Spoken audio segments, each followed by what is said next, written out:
What Really Happened with your host, Mike Rivero. The history the government hopes you never learn. Here is your host, Michael Rivero. And aloha, America. Welcome to our show today. It's Friday, January 27th, 2017. Thank goodness it's Friday. Thank goodness it's Friday. We have a lot of stuff to talk about today. We're going to be a little more judicious in accepting phone calls because we're getting a lot of reader emails. They want more of the news and less of the jibber-jabber. Quick little program note. In our third hour today, the lovely Lady Claire will be joining us, as she normally does, talking about a lot of things, and especially she's going to be talking about Tulsi Gabbard and the recent trip to Syria and all the good information she brought back, and not too surprisingly, how the establishment is now attacking her for it. So we're going to be spending a lot of time in hour number 3 about that. So getting on into the news here, it is amazing how petty the corporate media has become in their desire to find anything they can to demonize Donald Trump. Now, Trump got his first official ride on Air Force One as president yesterday, and apparently walked up to the door. And normally presidents will turn around at that point and smile and wave, get their picture taken and everything, and Donald Trump didn't do that. Probably had a lot on his mind. And the corporate media just went ballistic. How dare you not wave to us before you take off? It's like they're rolling around on the tarmac there saying, you don't love us. And Donald Trump is saying, you're right, I don't. I mean, after the way the corporate media treated him during the campaign and since the election, why would the corporate media think Donald Trump has any kind of warm and fuzzy feelings for them? Because the president of CNN threatened to start a Mideast war unless Donald Trump behaved nice? I don't think so. Now, the issue of election fraud is really heating up with Donald Trump's announcement that he's going to have an investigation. And the reaction from the liberals was explosive. The NAACP has come on out saying that if Trump does go through with a major investigation into voter fraud, the NAACP will resist. They will try and block an official investigation. So let's see. Here we are. Middle of last year, we were being assured by the Obama administration and the corporate media that it was absolutely impossible to rig or tamper with any of our elections. And then as we got into November, oh, Russia's tampering with our elections, and today it's don't you dare investigate the election rigging. They're going to start stripping teeth off the gears in their transmission. They're changing stories so fast. Now then, we're already seeing the media trying to come on out with a little bit of counter spin. They've dropped this idea that there is absolutely no evidence whatsoever for any kind of illegal voting or anything. And a story coming out of the Washington Times is citing a report saying that, yes, Hillary Clinton did receive 800,000 votes from non-citizens, but hey, she won 2.8 million, so it didn't make any change at all. And this is the same thing we hear from the corporate media anytime election fraud is uncovered. It's a mistake, it's a glitch, it's minor, and it's too small to have changed the official result. That, once again, is a totally unsupportable statement. Because once you find election fraud, you don't know that you found it all. Now, the reality is the numbers are a lot worse than that. Both votefraud.org and truethevote.org have done their own studies of voter registration records, and they came up with numbers of 3 million non-citizens voting. But there's another article that came out in governmentslaves.info, and they're citing a Pew Center study that shows the problem was actually far worse. When you add in the millions of dead voters and voters who were registered in multiple states, various other issues. I mean, there were a lot of fake, illegitimate voter registrations. They come to a number of 25 million. 25 million. Now, that Washington Times article grudgingly acknowledges that Trump may have had a point, that there were a few illegals voting for Hillary, but it's no big deal. It's not worth an investigation. Of course it's worth an investigation, and it's worth correcting the problem. Or Donald Trump is going to face the same machinations The same nefarious, underhanded election rigging in 2020 that he just barely defeated last year. Now, do you remember, again last year, there was this interview with Barack Obama on this issue of voting illegal, and he was asked a question, you know, if I go to vote, you know, am I in danger of the immigration people coming over and pitching me across the border? And Obama just sits there and says, no, if you're voting, you're a citizen, and they're not going to do anything about it. Well, the question was wrong to begin with. If you're an illegal immigrant, you're not supposed to be voting anyway.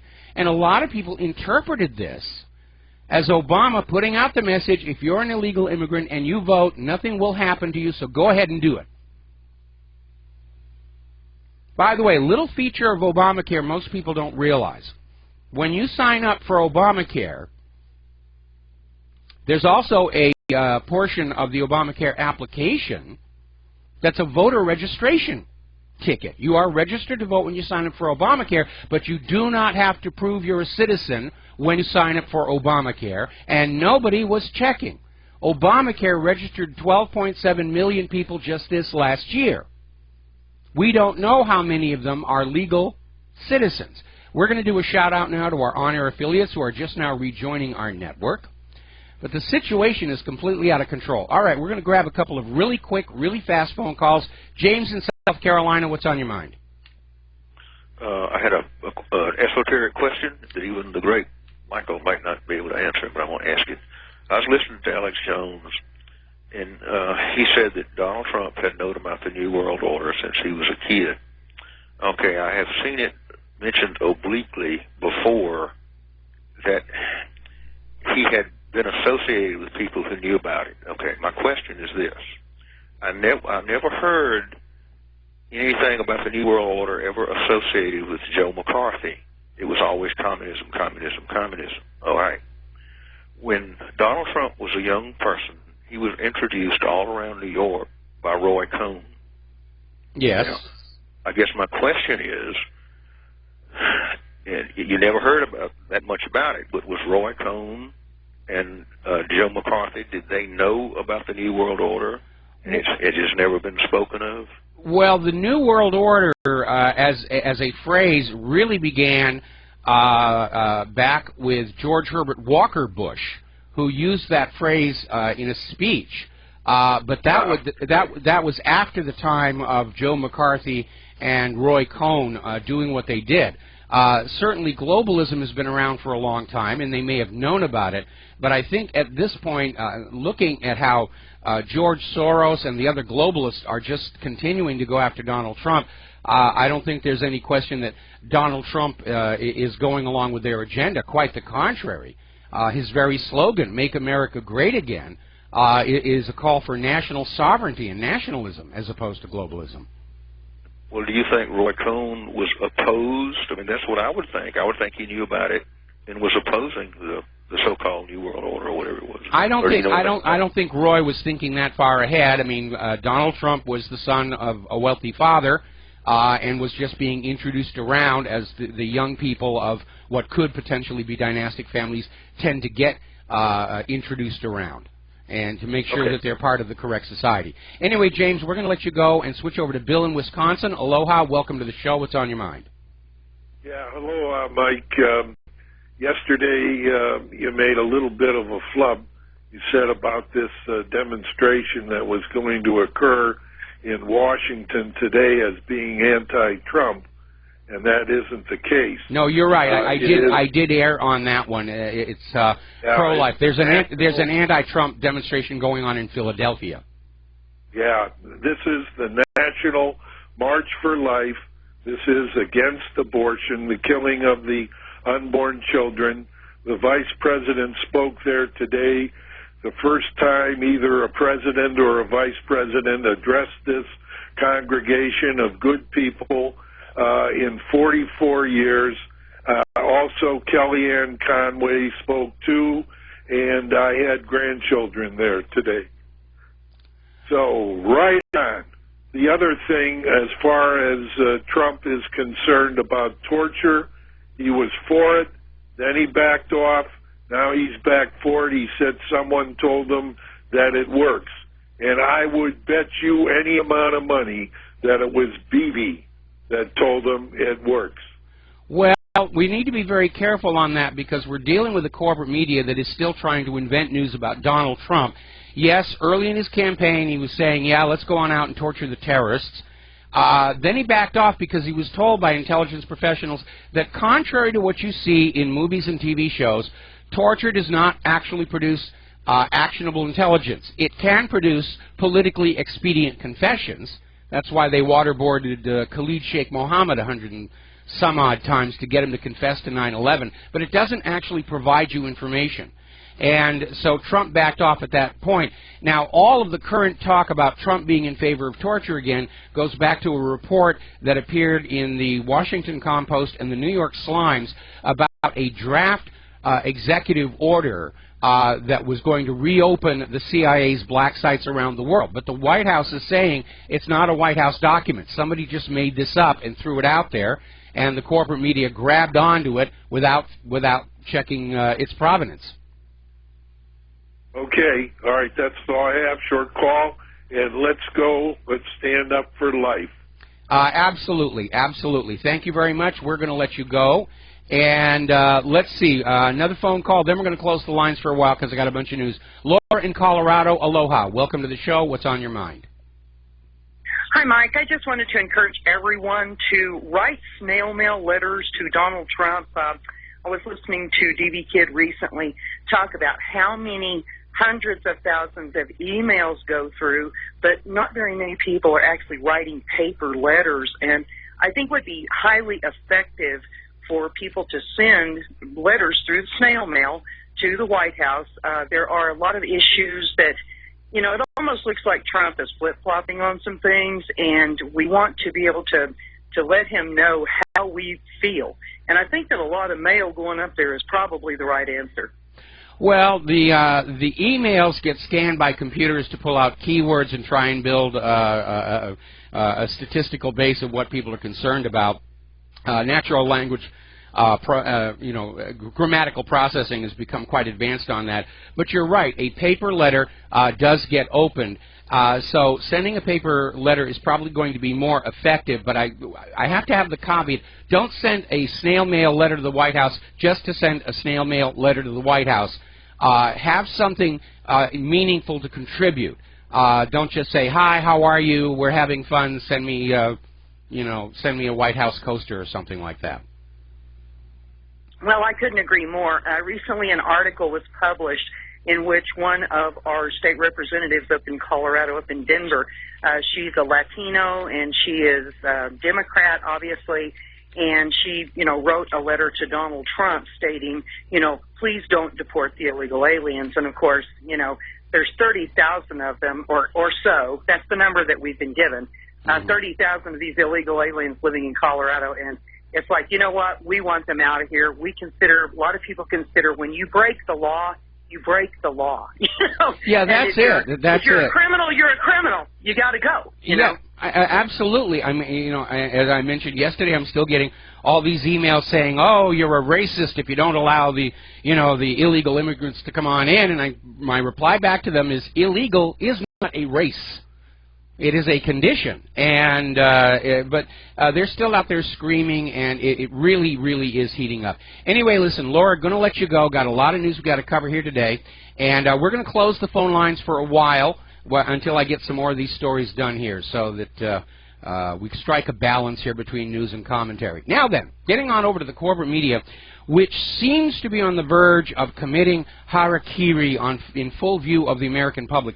Keith Olbermann, who I used to have a lot of respect for, he's now on his show out there saying President Trump should resign. President Trump is not of sound mind. And apparently Keith Olbermann is suffering from Trump derangement syndrome. And apparently he's just ranting and raving on his own YouTube channel now. Just out there with this nonsense. Rachel Maddow, another one I used to have a lot of respect for, is now using her show on MSNBC to attack the idea of third parties. How dare you not accept that this is a Republican and Democratic nation? So she's attacking the very political system this nation was started with, because this nation was not started as a two-party system. The two-party system was created to save corporations lots of money. Instead of having to donate to 5 or 6 candidates to bypass the will of the voters, you only have to donate to 2. The two-party system is simply to save costs for the corrupting influences in Washington, D.C. Now, Tim Pool used to be a journalist over at Vice News Network, which is a Rupert Murdoch-owned company. And in a recent interview just opened up very honestly that Vice News was not about reporting any kind of news, that they were literally instructed by management to, quote, play to the audience, end quote, meaning feed the liberals what the liberals want to hear, what they want to read, what they want to see. Edward R. Murrow's got to be spinning in his grave over that one. Now, apparently CNN is out with another easily discredited claim. CNN is claiming President Trump's job approval rating is at 36%. This just days after a couple of other polls showed that support for his approval is above 50%, and it's still going up. Now, the BBC, the network that reported on the collapse of World Trade Center 7, Building Number 7, 26 minutes before it actually happened, came out with a documentary, The Kremlin Candidate, about how Donald Trump was an agent of Vladimir Putin. He was a Russian. He was going to rule the United States for the benefit of Russia. And everybody knows that the United States has to be ruled for the benefit of Israel. And so Russian media have gone after this BBC mockumentary, if you will, with a little bit of tongue-in-cheek humor, and basically laying out the career resumes of the people at BBC who did this documentary, and it is not pleasant reading to find out that these individuals are just career deceivers, just like the American corporate media here. So over at Investment Watch blog, they've got an article saying the same thing, how the corporate media is committing mass career suicide because everything that they do only damages their own credibility more. And at the point where their financial backers finally understand that corporate media is no longer able to steer the minds of the American people, those multi-million-dollar paychecks are going to disappear. Now, believe it or not, the corporate media is still out there trying to raise on a busted flush, and in particular that photo that was put on out showing that there was no crowd at Donald Trump's inauguration. And the first thing that you need to notice is that that photo, which apparently was taken hours before the inauguration, you look up on the Capitol building, on the platform, there's nobody there. It's just chairs. And, of course, CNN put out their gigapixel image, which shows how big the crowd really was. You'd think the corporate media would understand they need to sort of retire from the field with as much dignity and honor as they can. But they're still out there saying, no, we have the truth. Everybody else is lying. We're telling you the truth. And methinks the corporate media doth protest way too much. And I would almost think somebody somewhere has to be saying, how is our audience reacting to this behavior? Is it positive for our image or negative? Because it doesn't come across to me as being very positive at all. We're going to take a break for commercials, and we will be right back with more news. All right, I'm going to keep talking here because we seem to have a little bit of a goof with our programming system. All right, so getting on back to what that individual said, the DC's March for Life, highlighting gains by abortion opponents. And certainly that epic public relations disaster with Planned Parenthood has not helped their cause. And Chili's restaurants had actually announced they were going to have a fundraiser for Planned Parenthood. If you eat at Chili's, so much percentage of your check would go to Planned Parenthood, at which point Claire and I decided we were not going to eat at Chili's anymore. And Chili's has now canceled that plan because apparently they heard a lot of complaints from a lot of people about what Planned Parenthood has been doing. I mean, they're under criminal investigation right now for the buying and selling of baby parts. Now, getting on back to that women's march, which got a little weird. There was this video of this one lady with a ghoul makeup on, and she had a baby doll on a red yarn supposed to represent an umbilical, just bashing it into the cement over and over and over again. Pornhub, which is one of the largest distributors of streaming online porn, reports that during the Women's March, a large part of their female audience went away. And that may give you something about the character of the people who were taking part in this march, as does the following story, because one of the speakers at the march, and we're not talking about Bandana with the F word and all the rest of that, one of the speakers at the march, Donna Hilton, is a convicted felon. And she was convicted for taking part in the kidnapping, torturing, sodomizing, and murder of an old man. This is what's being held up as a hero for the women's movement. Now, apparently this Hilton, and it's spelled H-Y-L-T-O-N, so you don't confuse it with the family that owns the hotels or with Paris. Hilton was part of a gang of 7 people who kidnapped this real estate broker and held him for ransom and then ultimately killed him. And this is held up as an icon of women's liberation. You can't get away with this sort of thing in the age of the Internet. Oh, and by the way, that girl who set the Trump supporters' hair on fire, they've identified her on the Internet as well. So over at the New York Slimes, every once in a while, they will make an apology. And apparently, a day after the Women's March, the Times ran a story about how the men of Montclair, New Jersey were having trouble coping with housework and childcare because the women were away protesting. Basically, it's a 1950s sitcom, reported as news. And they got ridiculed for it on social media. And the New York Times editor said, okay, yeah, it was a bad idea right from the start. And it was. If you're a news organization, you report the news. If you want to be in entertainment and fantasy, go out to Hollywood or open an amusement park. Like I said, Edward R. Murrow would be spinning in his grave to see what corporate news media has become in his absence. Now, as I mentioned, apparently there are anti-Trump protesters in the streets of Pennsylvania, coincident with Donald Trump attending the GOP policy retreat. This actually happened yesterday. It wasn't a huge crowd, but it was a crowd out there. They're still trying. There's this appears to be this concerted effort to delegitimize Donald Trump. And it's really not working very well. And the only thing I can think of is that there really is a plan to somehow take Donald Trump out of office. And they're trying to brainwash the American people into thinking, well, maybe, okay, it was a good idea. Because I'm pretty much sure that they understand that if they take out Donald Trump and the American people don't think that's a good idea, they could trigger a civil war. I don't want to see that happen. You don't want to see that happen. But at the same time, Donald Trump won the election by the rules everybody agreed to play by. He is the president. It's time to deal with that.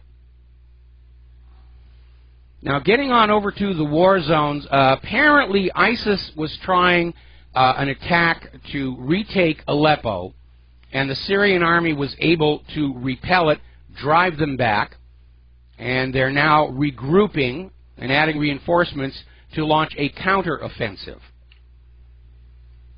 So this situation in Syria is winding down. It's only a matter of time. And with Tulsi Gabbard out there just calling attention to the fact that the U.S. has been covertly supporting these people, they can't maintain the fraud any longer. I mean, technically, when President Obama and Secretary of State Hillary Clinton were sending weapons and ammunition and other supplies to ISIS and Al-Qaeda in Syria, they were technically committing an act of treason, because treason is defined as aid and comfort to an enemy in times of war. Well, we have been propagandized for decades that there's an ongoing global war on terror and that Al-Qaeda and ISIS are our enemies. So you can see what a public relations nightmare this is getting to be. And I think those who are still trying to get into Syria are doing so out of either ego, I'm never wrong, I may not be right, but I'm never wrong, or those people who understand that if the U.S. fails to carry out that plan to shackle all the Middle East oil nations to the U.S. dollar, as Wesley Clark blew the whistle on back in 2005, that the U.S. economy is in serious, serious trouble. Because that petrodollar is the only thing that is keeping the U.S. dollar as a viable global currency.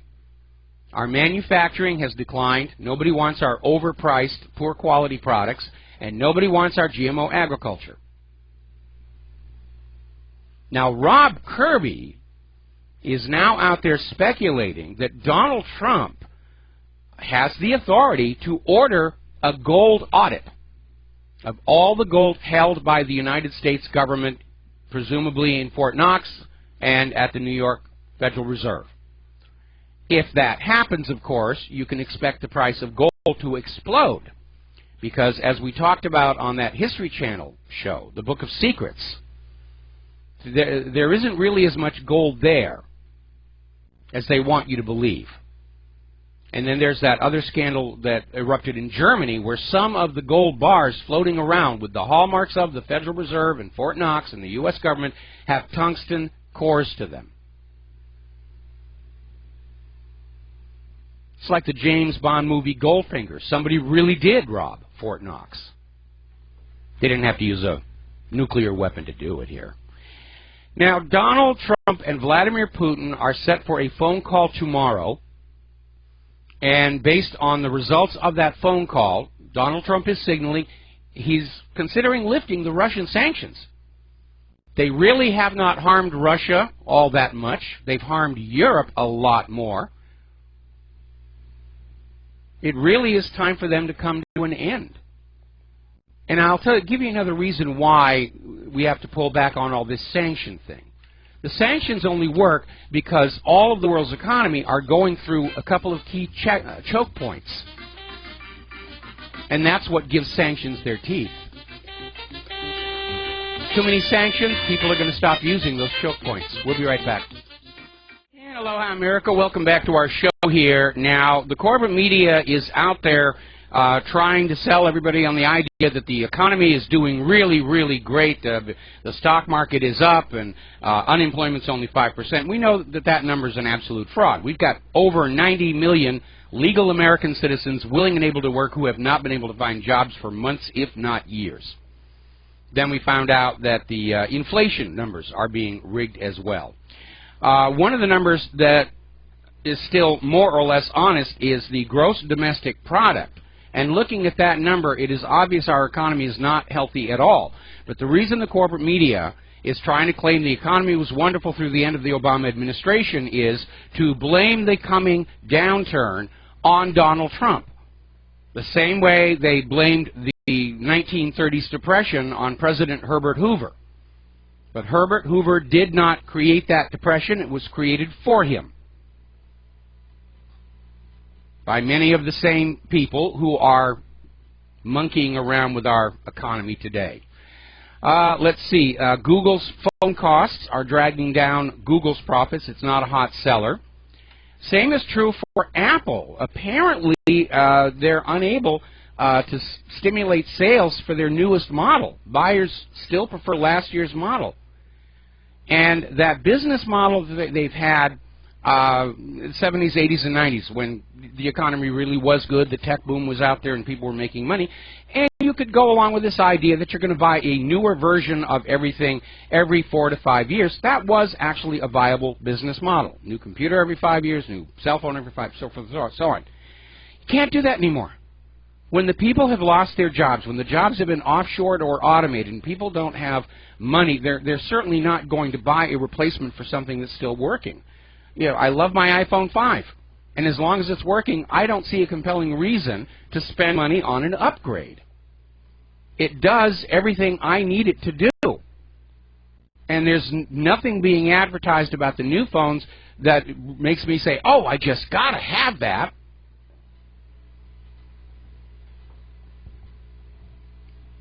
Anyway, it's like when car makers stopped improving the cars and decided just adding more chrome would make people want to buy the new one, or the fins on the back. You have to be my age to remember that whole situation. Now, Ellen Brown has a wonderful article out there, How to Cut Infrastructure Costs in Half. And this is directed at the estimated cost of Donald Trump's plan to start rebuilding America's infrastructure, which it is in sore need of right now. But one of the reasons for the sticker shock is when you consider that because our economy is not very good, and the government actually doesn't have any kind of a budget surplus, quite the contrary, in order to launch these infrastructure projects, the U.S. government's going to have to borrow the money from the Federal Reserve at interest. And Ellen Brown is saying that if you calculate out over the period of repayment of those loans, the cost of the interest is actually more than the cost of the infrastructure itself. And we could, like, cut that infrastructure investment in half if we were to finance it through publicly owned banks, like the one that's operating in North Dakota. We have to free ourselves, our nation, from being debt slaves to pieces of ink and paper loaned into circulation at interest. And at some point, I think Donald Trump is going to have to confront that reality, that the reason our economy is such a mess, the reason the economies of the entire world are such a mess, goes back to that 11th marble logic. Because private central banks, by design, manufacture more debt than money with which to pay that debt. So the debt grows and grows faster than the money supply. And it doesn't matter how hard you work and how much you sacrifice, you can never get out of that debt obligation. It is a system of enslavement to control you through that awareness of a debt obligation to those bankers. It's rule by compound interest. And it's no more legitimate a form of governance than rule by divine right or rule by slavery. And like those former failed systems, it only works as long as you allow yourself to be brainwashed that this is the way life is supposed to be. And it isn't, because this nation was started with an entirely different economic system that worked for the nation and for the people. And the private central bankers hate that. The private central bankers can't stand anybody or any nation operating without being indebted to them. Ellen Brown's done a lot of good work. I'm going to try and get her on the show here in the very, very near future. Now, as you know, the stock market was soaring in the last few weeks of Obama's term in office. It was certainly soaring before the election, trying to make the incumbents look good. It's been soaring since the election on the enthusiasm that Trump is going to be very, very business-friendly. But a lot of people, up until Trump's election, have been asking, who is it who's buying all these stocks in an obviously overvalued stock market? And so there's a story coming out of Investment Watch blog that says the Federal Reserve itself, through a proxy called Citadel Capital, has been buying stocks in order to keep the stock market up, so that the stock market numbers can be used as a political banner to wave at you. See, the stock market's great, the economy's fine. If you're starving and you don't have a job and you've lost your home and everything, it has to be your fault. It's nothing the government or the bankers did. See, the stock market's doing great. Remember when Bill Clinton was in office? It was all, it's the economy, stupid. We're doing really good. I got a federal budget surplus. And he made that federal budget surplus by looting the Social Security Trust Fund. He embezzled the money of American workers and spent it as general revenues. And that Social Security Trust Fund is now full of IOUs the federal government cannot honor. And that's why they're talking about a Social Security crisis and raising the retirement age and cutting benefits or increasing Social Security taxes so you have to pay for it all over again. And if you trust this government with your money again, what's going to happen? Now, they'll grab it and spend it on something else.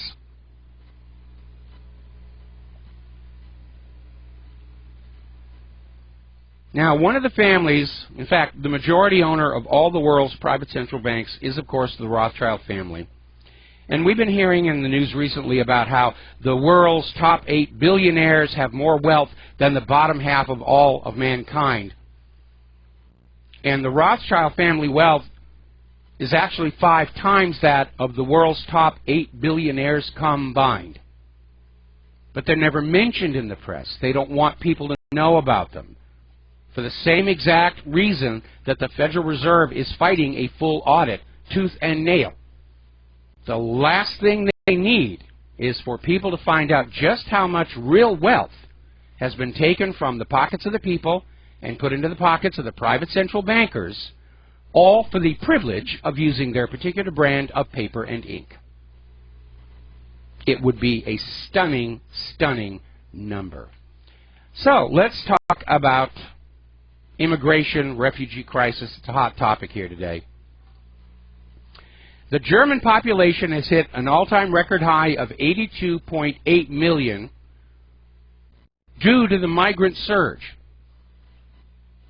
And that has not been a positive experience for Germany, both because of the civil unrest it's caused, the high crime rate that has come in with it, but because most of those refugees are unable to find work, and they are now burdens on the German taxpayer, who are already suffering a burden having to prop up the rest of the European Union. So they're getting very, very unhappy with their government. There is now open talk of a Gexit, of going sovereign. And Merkel's people are out there saying, oh no, this is all evil propaganda from the evil Russians. We're doing great. It's those Russians who are telling you we're doing bad things. Nobody's telling anybody. The German people can open their own eyes and see what is happening to their country. And that's always the best idea. Forget about these little electronic matrix windows in front of you. Go on out into your own town and community and just look with your own eyes. Try and imagine you're a tourist visiting your town for the first time, with open eyes seeing everything fresh. Look at the cracks in the pavement, the rust and corrosion on all the fixtures, the number of homeless people living in the streets, the number of retail vacancies. That'll tell you what's really going on in this country. Now, up in Switzerland, which has a reputation for passing really, really bizarre laws, supporting the refugees over and above their own population, there's a new scandal up there because the Swiss media are out there selling this idea that these refugees have to be led into Switzerland because it's too dangerous for them to live in their home countries. Yet according to reports coming out in the Swiss media today, thousands of those refugees go back to their home nations every year on a vacation. Got to go visit the family and everything. If it's that dangerous, why are they going back? And even worse, they're using the social welfare funds they get from the Swiss taxpayers. Now, remember something I mentioned a while back. The process of migration is a filter. You are not getting a representative cross-sample of the people in that country of origin. You're not getting the best people. What you're getting are those who can't make it in their home country, those who are fleeing prosecution.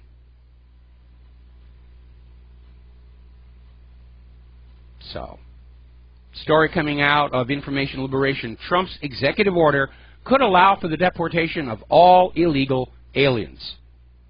Why should that be a problem? And again, there is a legal path to citizenship here in the United States of America. And for those who have gone through that, welcome. I hope it is not a disappointment now that you're here. I don't think anybody has a problem with legal immigrants who integrate to our society, become a benefit to our culture and our economy. It's the illegals. And illegal is not a race.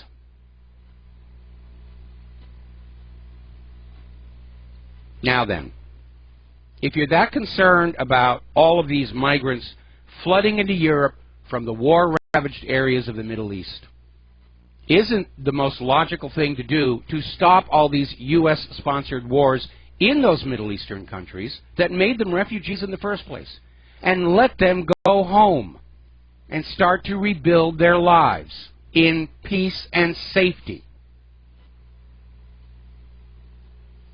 Now, here in the United States of America, Miami has become the first city to break ranks with the sanctuary group, and they are now accepting Donald Trump's demands that the local police authorities will in fact cooperate with immigration officials.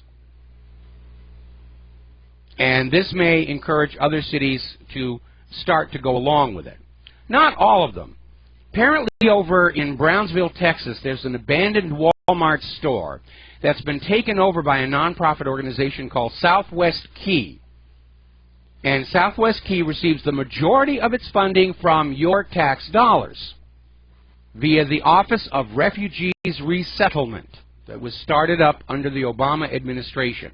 And they're turning this abandoned Walmart into a shelter for illegal immigrants. Now then, one more time for the slow people. Title 8, United States Code, Section 1324, defines several distinct offenses related to illegal aliens. One subsection prohibits alien smuggling, domestic transportation of unauthorized aliens, concealing or harboring unauthorized aliens, encouraging or inducing unauthorized aliens to enter the United States, and engaging in a conspiracy or aiding and abetting any of those preceding crimes. The basic statutory maximum penalty for violating Title 8, Section 1324, is imprisonment for not more than 10 years and a substantial fine. If you harbor an illegal immigrant who goes on out and commits a murder, you yourself can be tried for accessory to murder, and you can be sentenced to whatever number of years in prison the courts deem appropriate. All of these groups and organizations that are trying to hide and conceal the illegal immigrants are in violation of Title 8. That's what I was saying yesterday on the radio show. Trump really doesn't need to build a wall. All he has to do is enforce the existing laws against providing shelter or employment to illegal immigrants and cut off the financial incentive for them to come here. And they'll stop coming here. And for all those people who are out there screaming, the liberal crybabies who are out there screaming about Donald Trump's immigration policy is racist and so forth, I would like to refer you back to Bill Clinton's State of the Union speech from 1995, in which he says virtually the same things Donald Trump is saying today, that illegal immigration is a problem. It is displacing American workers. It is putting a burden on the American taxpayers.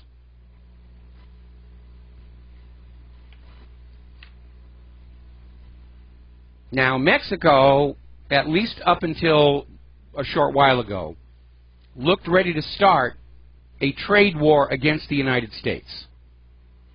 They launched a social media campaign against U.S. products in retaliation for Donald Trump's threat of imposing a 20% tariff on Mexican products imported into the United States of America to finance the wall. Of course, Mexico wouldn't pay that tariff. The American customers of those Mexican products would pay that tariff. And that would discourage them from buying those Mexican imported products, like Dos Equis and Tecate and so forth. But the trade war may have been cut off or about to be cut off, and I'll give you the clarification. A little bit of breaking news when we come on back. America, welcome back to our show here. And there was breaking news just when we went to air at the beginning of the show here, where apparently Donald Trump and the President of Mexico had an hour-long phone call. And supposedly a transcript will be released later today. But if there's one thing that we know Donald Trump is good at, it's making deals. And so there may be a resolution to this. And it may be that Donald Trump will cancel building the wall if Mexico will enforce their own borders from their side. But again, we don't really need a wall. It's cheaper to put crocodiles in the Rio Grande. But on a more serious note, if we cut off the financial incentive to sneak across our border, the problem will go away. If you really want to be fair and just, let us have an immigration policy that is the mirror image of the one in Mexico.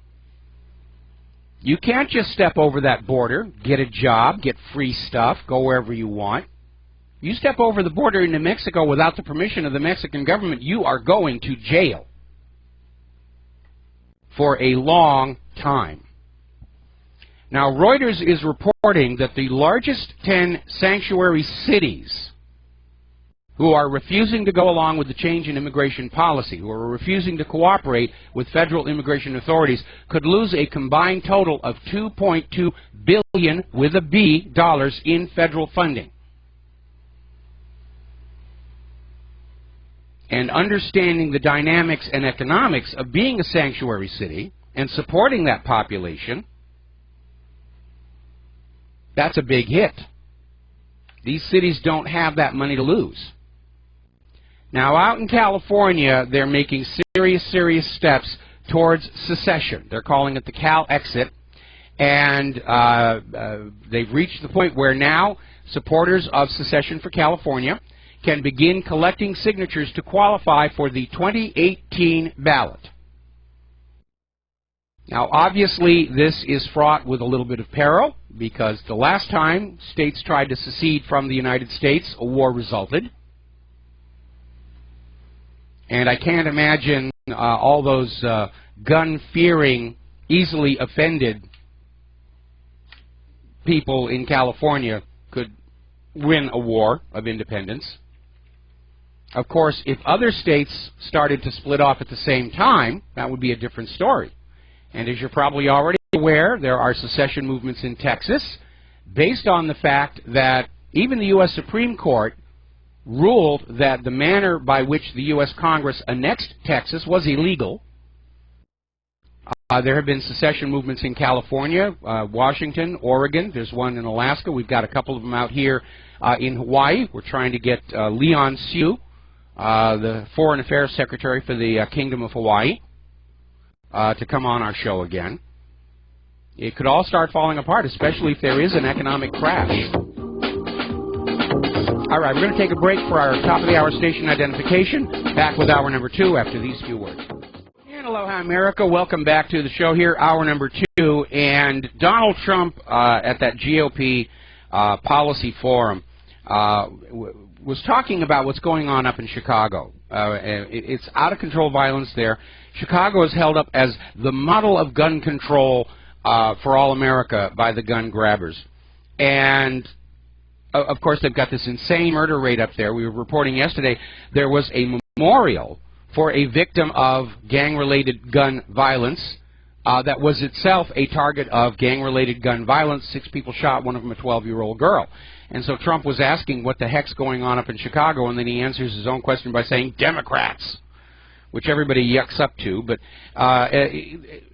history has definitely shown the more you take guns away from law-abiding citizens, the more criminals will run rampant across society because they know nobody's going to be able to defend themselves. Nobody's going to be able to shoot back.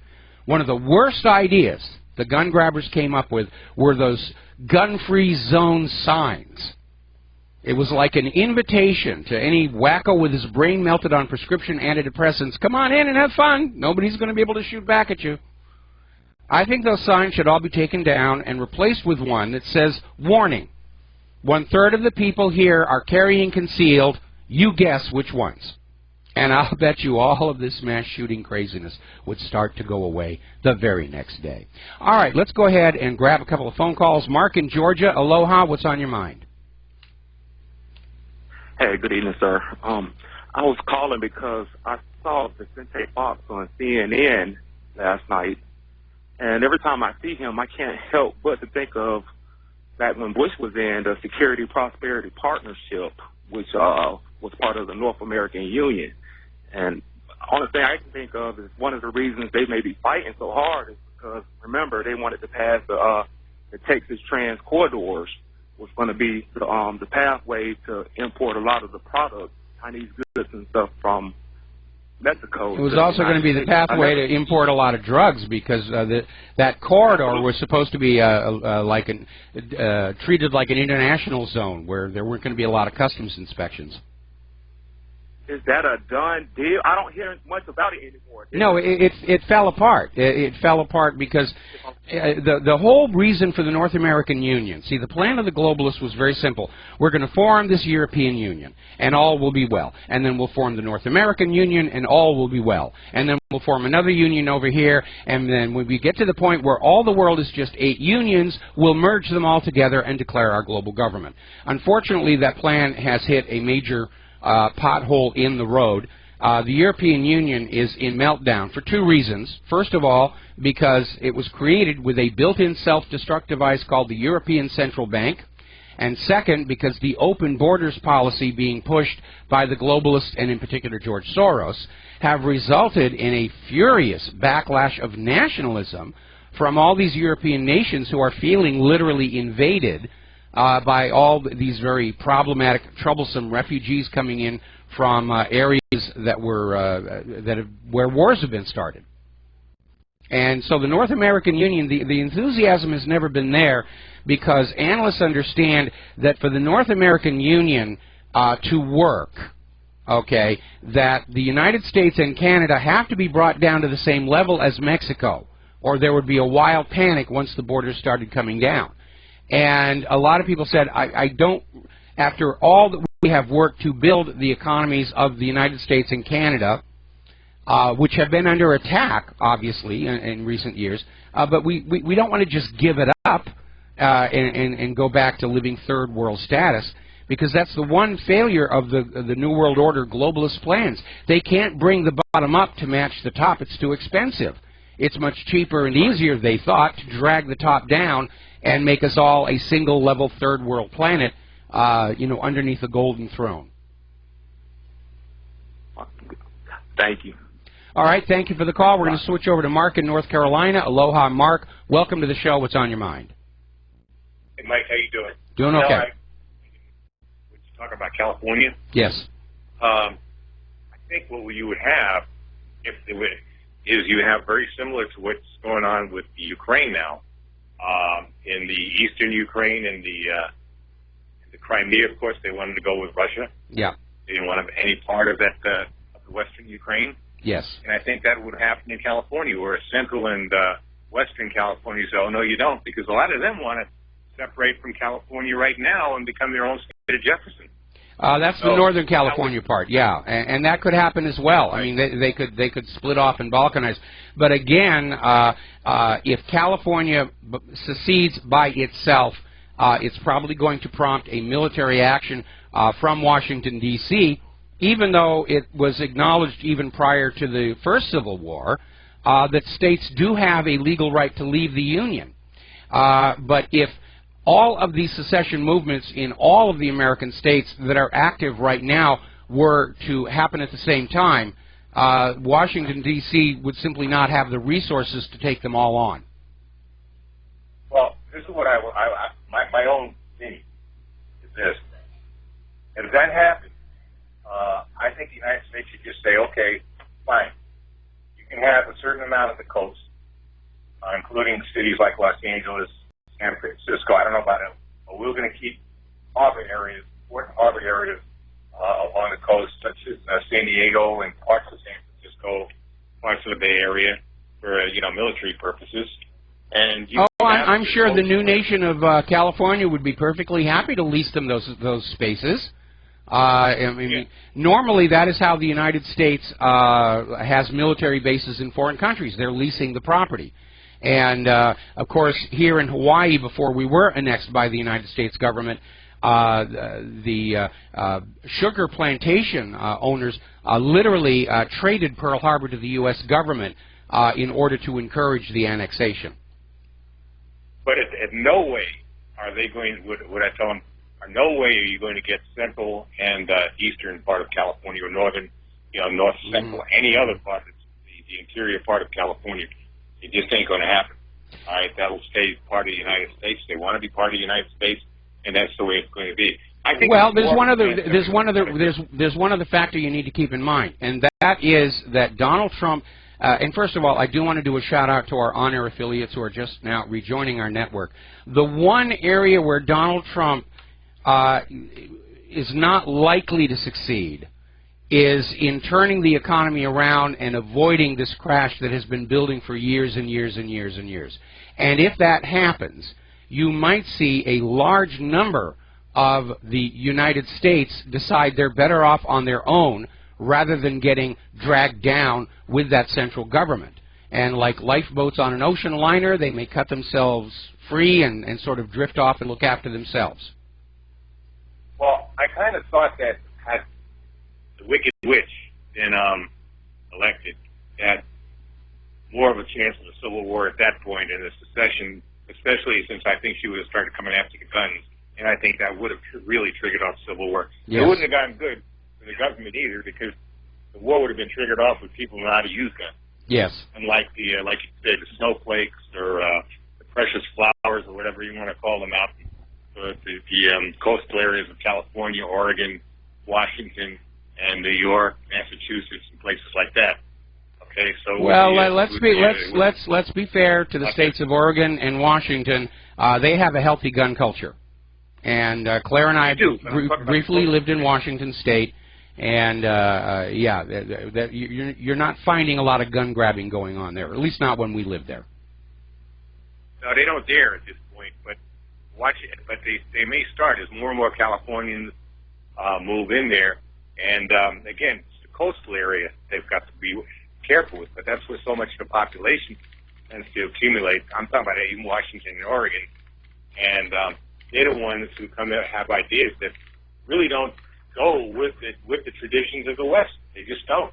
Okay, well, listen, yeah, I understand that, and but we're again, if California tries to do this all by themselves, it's not going to work out. Look, I mean, for one thing, the U.S. government may come in and simply rig the election. Look at how the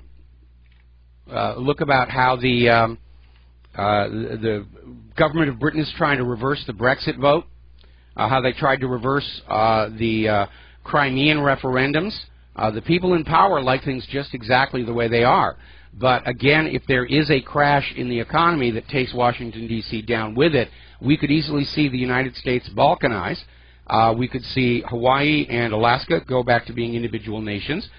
There was talk some years ago about the Western States Coalition that was going to break off if the U.S. federal debt topped $6 trillion. Of course, now we're up to 20.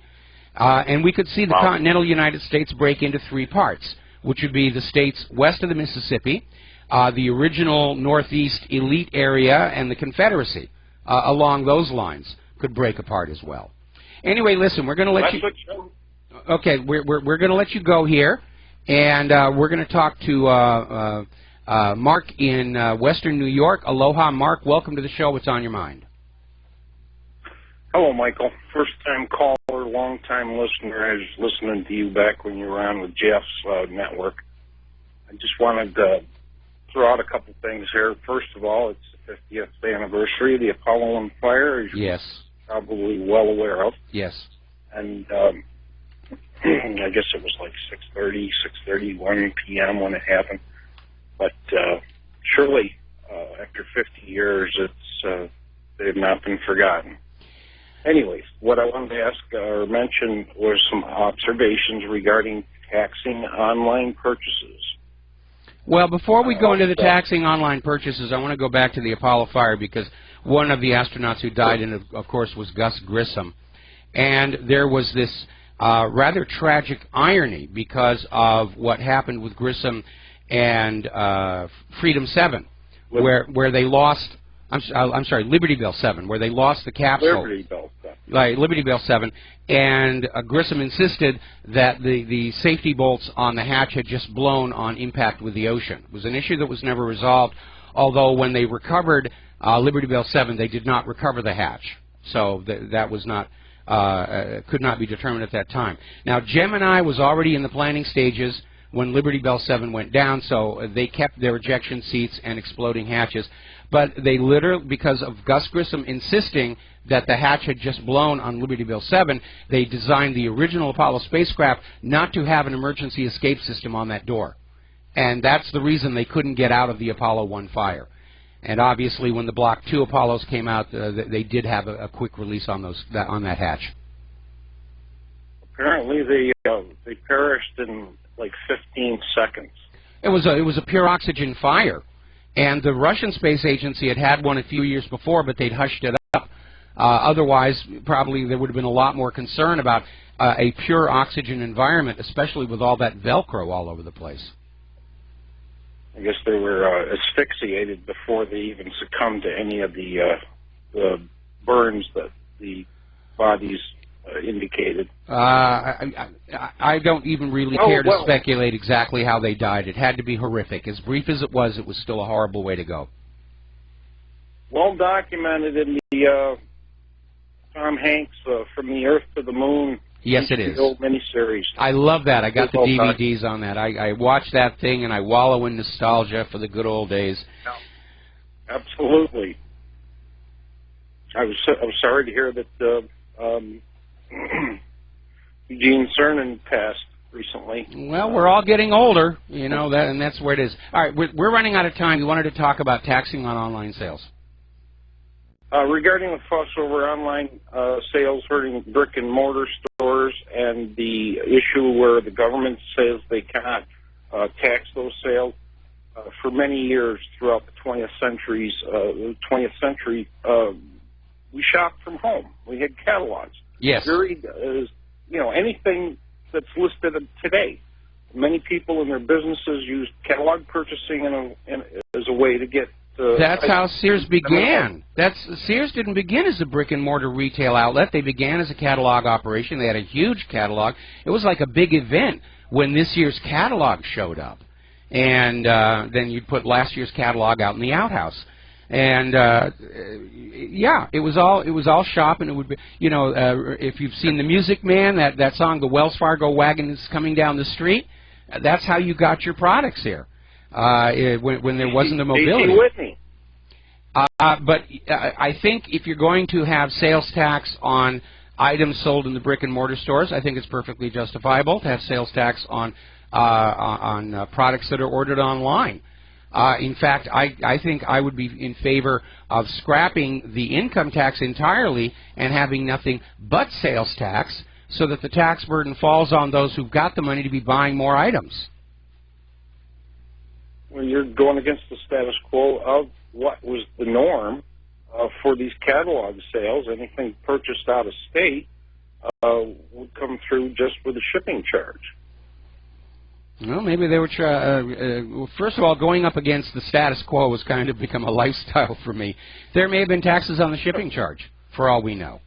And it's not like tax policy represents any kind of an exercise in logic. It's simply coming up with an excuse to take money from the public that the public will be agreeable to. Taking it away from a record number of jobless, non-tax-paying citizens, or Americans, let's put it that way. All right. Well, listen, thank you for the reminder about the Apollo 1 fire, and we're going to let you go because we're really short on time today. We're going to switch over to Dustin in New Jersey. Aloha, Dustin. Welcome to the show. What's on your mind? Yeah, hi, Mike. Hi. Oh, speaking of those Sears catalogs, wow. Yes. That brings back memories like Bambergers and Sears. Hey, Mike, yeah, I want to go back to your, with the Federal Reserve buying Oh, wait a minute. Before Yeah. we go on that, I just had a flashback memory from the little church I went to in Loudon, New Hampshire. The minister gave a sermon warning parents not to let their kids look at that Sears catalog because of the ladies' undergarment ads were illustrated. I always used to look at that, and the video games. Yes. Well, you're a lot younger than I am. They didn't have video game consoles when I was a kid looking at the lingerie ads in the Sears catalog. But they still look good. Hey, Mike. Yeah, on Federal Reserve, that's the last stage when the Federal Reserve's got to purchase the debt.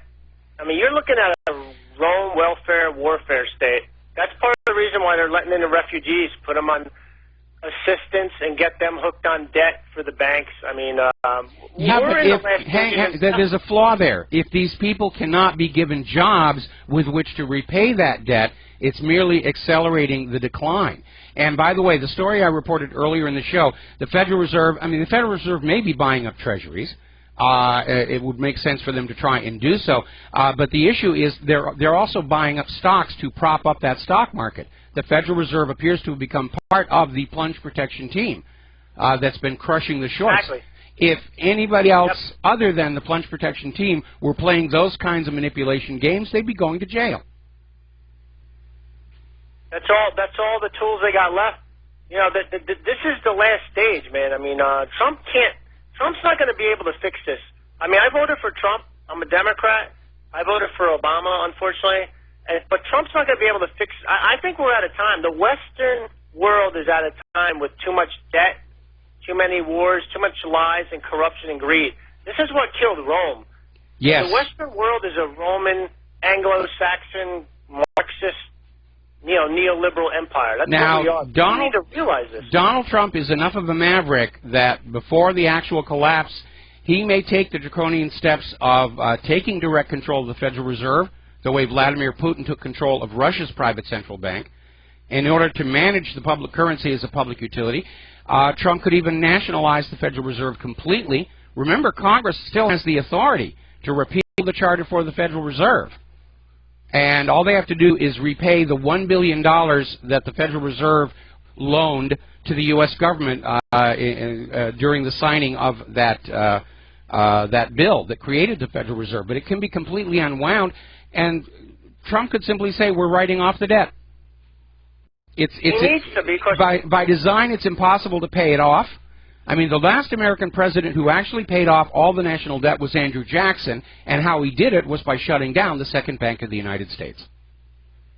And I mean, you even said something. Most of the debt is from interest. Yes. That is the problem. This is the same... The 11th marble. Rothschild, yeah, the same Rothschild banking system that existed during Napoleonic times. Yeah. Thanks, Mike. All right, we got to take a break for commercials. We'll be right back. And aloha, America. Welcome back to our show here, and we're going to take a phone call from Roger in Minnesota. Aloha, Roger. Welcome to the show. What's on your mind? Well, I was inquiring about the right to drive without being penalized for not having a license. Could you repeat that? We have a noisy phone connection. I was having trouble hearing you. My phone's broke, so it's on speakerphone. I was inquiring about the right to drive without being penalized, without having a license. I think you're talking about the Swiss law that says that the refugees don't have to have a license to drive for like 1 year or something. Oh, no.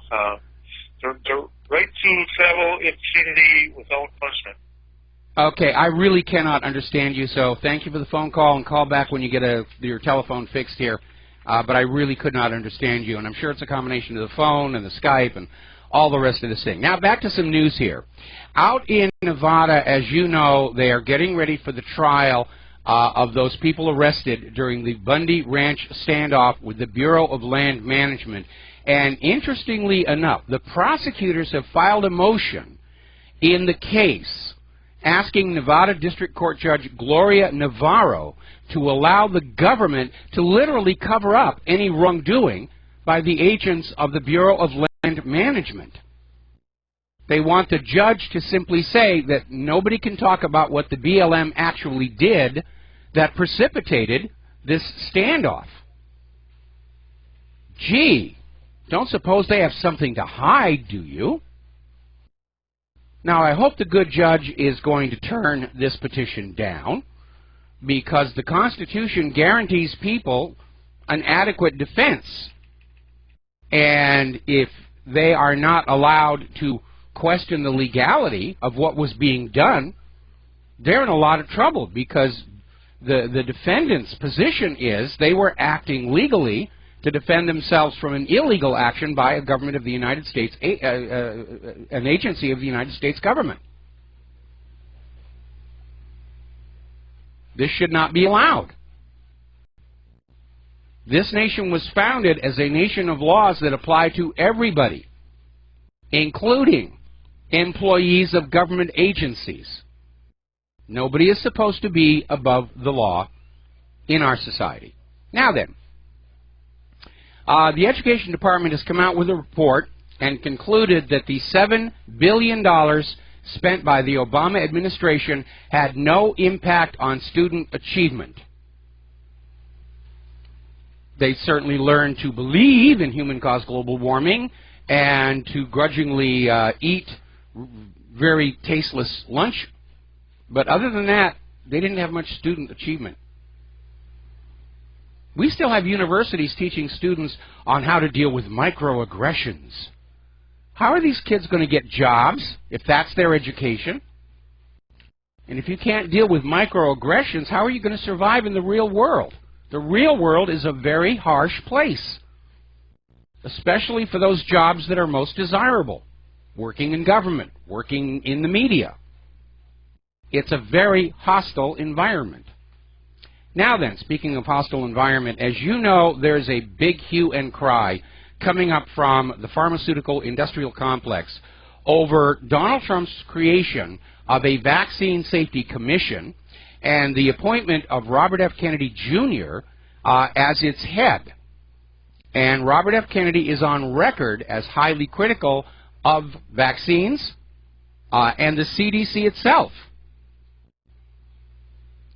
And Robert F. Kennedy is pointing out something we all need to keep in mind. The CDC is not an independent agency. It's not a government agency. It's actually a private corporation. It receives a lot of its funding from the vaccine makers. The CDC itself owns over 20 vaccine patents. And the CDC sells about $4.6 billion of their own vaccines every single year. The CDC cannot be relied on to objectively evaluate vaccine safety when they're making that much money off of those products. We've got to take a break for commercials, and we'll be right back. Hello, America. Welcome back to our show. We're talking about vaccines. And Robert F. Kennedy's out there on record. He's reminding everybody that the CDC is not an impartial, objective agency when it comes to the health of the human population. They own vaccine patents themselves. They sell vaccines themselves, $4+ billion every year.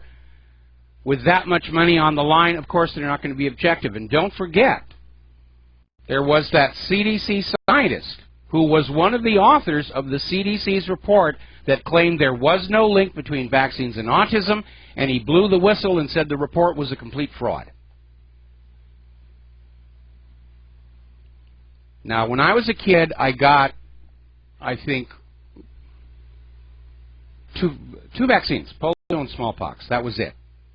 Children today are getting 69, and autism rates are just skyrocketing. Something like 1 in 54 now, and it's predicted by 2030, half of all children, if nothing changes, by 2030, half of all children will be diagnosed as autistic. That means half the human population will be unavailable to the workforce. Plus, a large portion of the available workforce will be tied up caring for these autistic individuals.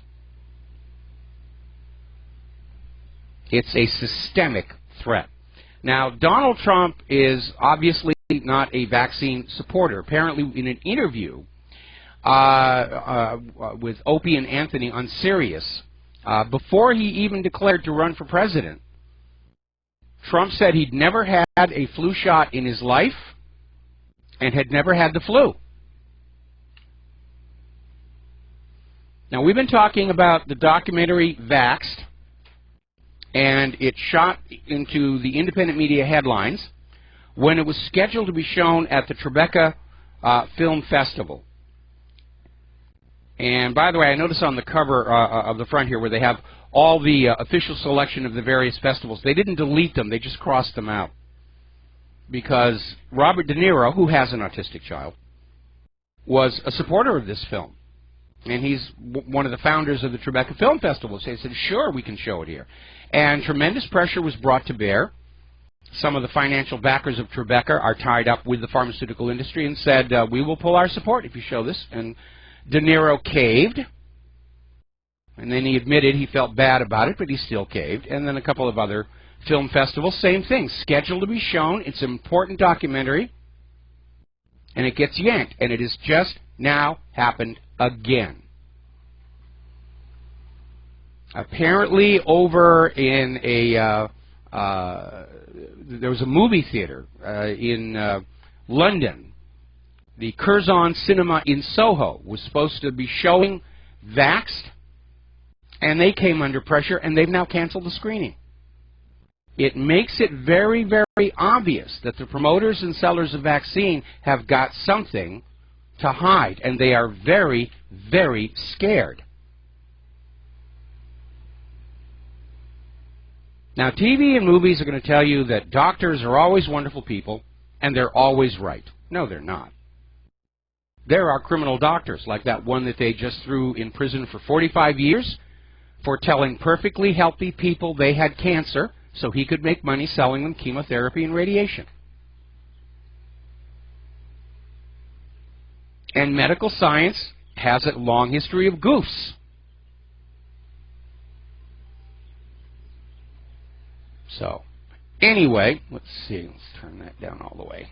Let's take a phone call from Stephen in California. Aloha. Welcome to the show. What's on your mind? Hey there, Mike. I'm a fairly new listener and a pretty big fan. I just wanted to, not to be the bearer of bad news, but I wouldn't expect much of a fair trial for those boys down in Nevada. I'm very close to some of the guys that are in jail right now, and I know for a fact that the prosecutor and the judge on that case are golfing buddies. Well, you're right. They could be toast. And the thing is, we know that that whole push by the BLM was illegal anyway.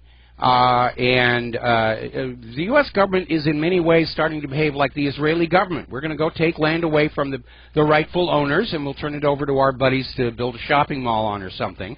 And we need to remember that in the Constitution, there is a strict prohibition on how much land the federal government is allowed to own. It's called the Enclave Clause.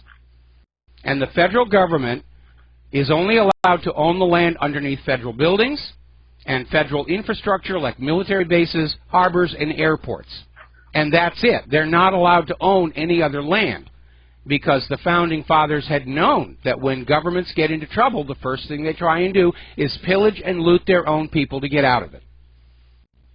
In the when Richard Nixon ended gold convertibility, and all of a sudden the United States creditors were demanding collateral because they no longer believed the gold was there, that's why Nixon created the Environmental Protection Agency. Had nothing to do with the environment and everything to do with grabbing huge chunks of the American people's common heritage and locking it away from us. And they had all these different programs like heritage rivers and wilderness areas and wetlands and roadless zones and all the rest of it to conceal the true scale of the federal land grab, which is now somewhere between 1/4 and 1/3 of all the land in America is now being controlled by the federal government, much of it being pledged as collateral on the national debt, and the rest of it just being bounced around a little bit and eventually turned over to developers. And that's what was happening at the Bundy Ranch, and that was what was happening up there in that standoff at the Wilderness Center on that land that Hillary Clinton helped lease to the Russian uranium company. And it's more indications of a government that's hanging on the edge and just willing to do anything to perpetuate its power and existence a little bit longer. But it does sound to me like this is going to be a kangaroo court. And I feel bad for those guys, but they're in the right, in my opinion. But this, I think, comes under the heading of the long train of abuses and usurpations. So we add it to the list. Okay? 100% agree. Hey, free Eric Parker, free the Bundys, free the Hammonds, free Steve Stewart. Thanks a lot, Mike. You're doing great work. All right, thanks an awful lot. We're going to let you go here. Now then, in response to my comment to the previous caller that we need to be fair, that there is a healthy gun culture in Washington State and Oregon, somebody just sent me in this flashback where apparently Spokane Valley, Washington has declared itself a sanctuary city for the Second Amendment. In other words, if you want to be a gun enthusiast, you can live in Spokane Valley and they will not cooperate with federal gun grab laws. So maybe the sanctuary city does have a legitimate purpose in preservation of our Constitution, but certainly not in defiance of it. Okay, now then, speaking of vaccine and a possible misuse of the word, there is work coming out from a bunch of psychiatrists that it may be possible to immunize children against fake news on climate change with a psychological vaccine. Now, of course, what they mean by fake news on climate change is all those people saying, gee, look at all that snow and ice. Back in 2000, they were saying snowfalls are a thing of the past. Look at all the snow and ice. Oh, that's fake news. Can't talk about the snow and ice. Can only talk about the pretty colored charts coming out of NOAA and NASA. And so their suggestion literally is that the propaganda should be delivered with what they call a warning dose of misinformation. In other words, try and keep them confused by having lies and truth blended together. Well, propagandists have known how to do that for a long time. But I'm sure that somebody will get a grant out of this and funding to continue the research on how to get Americans back to just believing blindly whatever corporate media and the government tells to them. But this whole thing about a vaccine, about fake news on climate change, reminds me of a quote from Paul Watson, who was a co-founder of Greenpeace, and now he's left them and he's off chasing whaling ships around the ocean. And he once said, it doesn't matter what's true. It only matters what people believe is true. I think he's been paraphrasing Stalin on that one. Meanwhile, out here in the world, the real world, rather, Japan is being buried in snow this winter. Complete shutdown, over 9 feet of snow in many areas. And highways are cut, millions of people are stranded, massive power outages. And the Hokkaido ski resorts have had to close because there's too much snow and there's a danger of avalanche. Now, over at Mammoth Mountain, California, which is a very nice ski resort, I've skied there myself, they're delirious. They have received a record-breaking 20.5 feet of snow this January. It's more than any other month in all of recorded history at Mammoth Mountain, and the month isn't over yet. They have got so much snow, they're predicting they're going to be able to stay open until next July 4th. Huge amounts of snow. Now, over in Great Britain, they had a very wonderful meteorological phenomenon. It's very rare to see this. And it is a type of clouds called nacreous clouds. And they look very pearlescent. They're pastel. They look like the inner surface of an oyster shell. But in order to form those clouds, the upper stratosphere has to be at minus 78 degrees centigrade. That is cold. That is very, very cold. And somewhere in the wilderness, Al Gore is crying. Donald Trump is planning to slash the EPA's budget by $1 billion. That's about 1/8 of its funding. And I think Donald Trump is concerned with all of these U.S. government agencies who have been misused and abused in promoting this global warming hoax. Because it's not only burning up tax money for what is essentially a private agenda by Al Gore and his investors, but it's also further damaging the credibility of the U.S. government. When all these U.S. government agencies like NASA and NOAA are coming on out with all these claims about how the world is broiling and it's all the fault of human activity and you've got to pay a carbon tax, and then we look out our own windows and we see the snow and ice. Then you have public relations disasters when NOAA is forced to admit that the satellite they put up to measure global temperature has been sending in bad data, 10 degrees too hot. And NOAA didn't realize it because they weren't actually checking ground sensors at the same locations the satellites were saying at those temperatures. It took outside people who were checking their own thermometers and then calling into NOAA saying, your temperature report for this area is wrong. It's too high by 10 degrees. And NOAA was finally forced to delete all of that data from their servers, and yet the global warming carbon Nazis still cite that data as proof of human-caused global warming. Anybody who says there's no such thing as a giant conspiracy to defraud the general population, we've got one right here, staked out naked on the ground for you to study and learn from. Now then, getting into the worlds of computer and computer crimes here, we've all heard the phrase credit card skimmer. This is a device that is placed over the card slot on a bank ATM machine, and they're made to look like they are part of the ATM machine. And some of the ATM manufacturers are now coming out with these very convoluted slot finials that make it hard to put a skimmer on there. And the criminals have responded by coming up with what is called a shimmer. And this is a credit card data reader that is so thin they can stick it inside the slot, and there's still enough room for your ATM card or credit card to go in. And you'll make the purchase, you'll type in your PIN number, you'll get your card back, you'll go home happy, and the shimmer now has your bank card data and your PIN number. I think we ought to go back to cash and carry. But of course the banks have another idea. They want a cashless society. They want everybody using plastic cards. So everybody is lined up as a potential victim for these cyber criminals. And remember, the banks and credit card companies recently changed the rules. In the early days, trying to get you idea that the plastic was an acceptable replacement for cash, if you were the victim of a fraud, the banks and credit card companies would cover it. No more. If you are defrauded through your bank or ATM or credit card, you pick up that loss. And now they want to force everybody to use these plastic cards. It's good for the banks. It prevents a run on the bank when things really get ugly. But you're being set up to be a victim, to be a regularly shorn sheep by the criminal class. Now, the security industrial complex is still out there making their money. New York is now calling for facial recognition cameras at the entrances to all bridges and tunnels.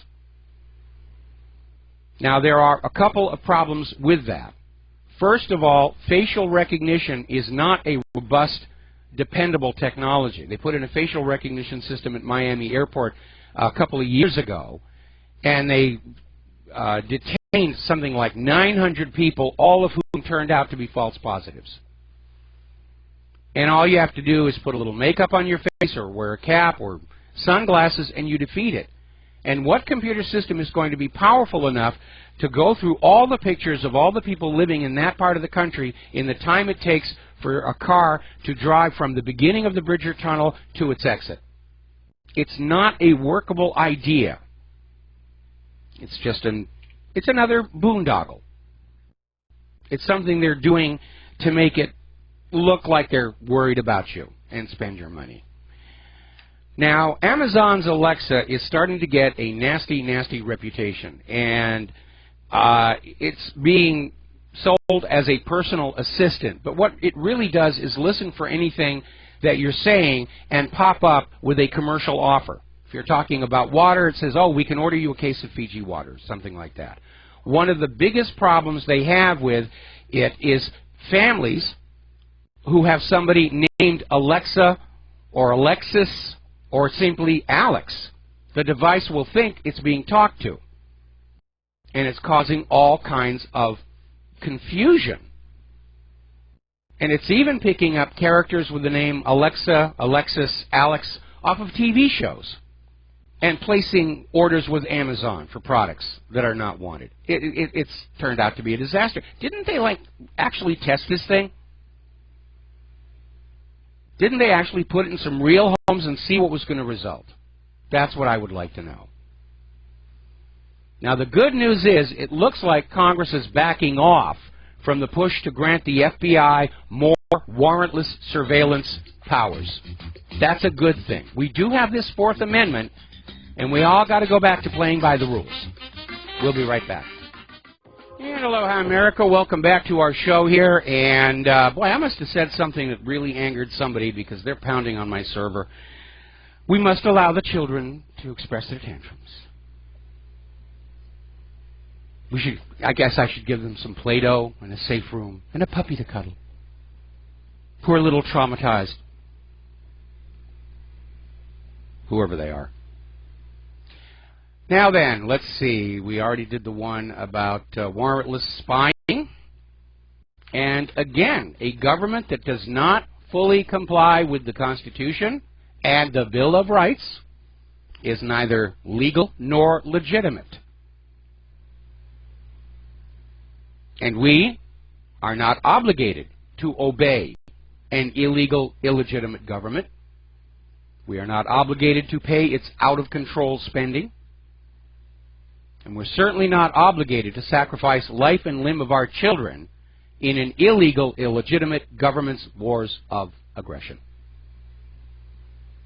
I'm kind of inflexible on this. Alrighty, now then, you probably remember in the last weeks of the Obama administration, he had his clemency pen out there. He was showing executive clemency, and he was, you know, freeing all of these drug criminals. And that is coming back to haunt him because apparently one of the crack dealers who was allowed out of prison early as part of the Obama administration's mass release of federal inmates has now been indicted for fatally stabbing his ex-girlfriend and her 2 kids to death in Columbus, Ohio.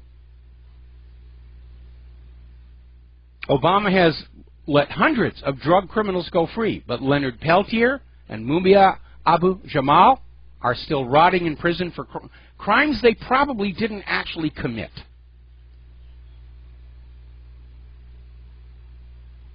All right. Let's see. If you are a fan of starchy foods and you've been buying this low-carb thing, and it turns out, and to nobody's surprise, that like with any highly polarized diet, it's really not good for you. Some starch is needed for proper health. And diet should be balanced. We evolved as omnivores. And any diet that says you're only going to eat this thing is actually going to harm part of your system.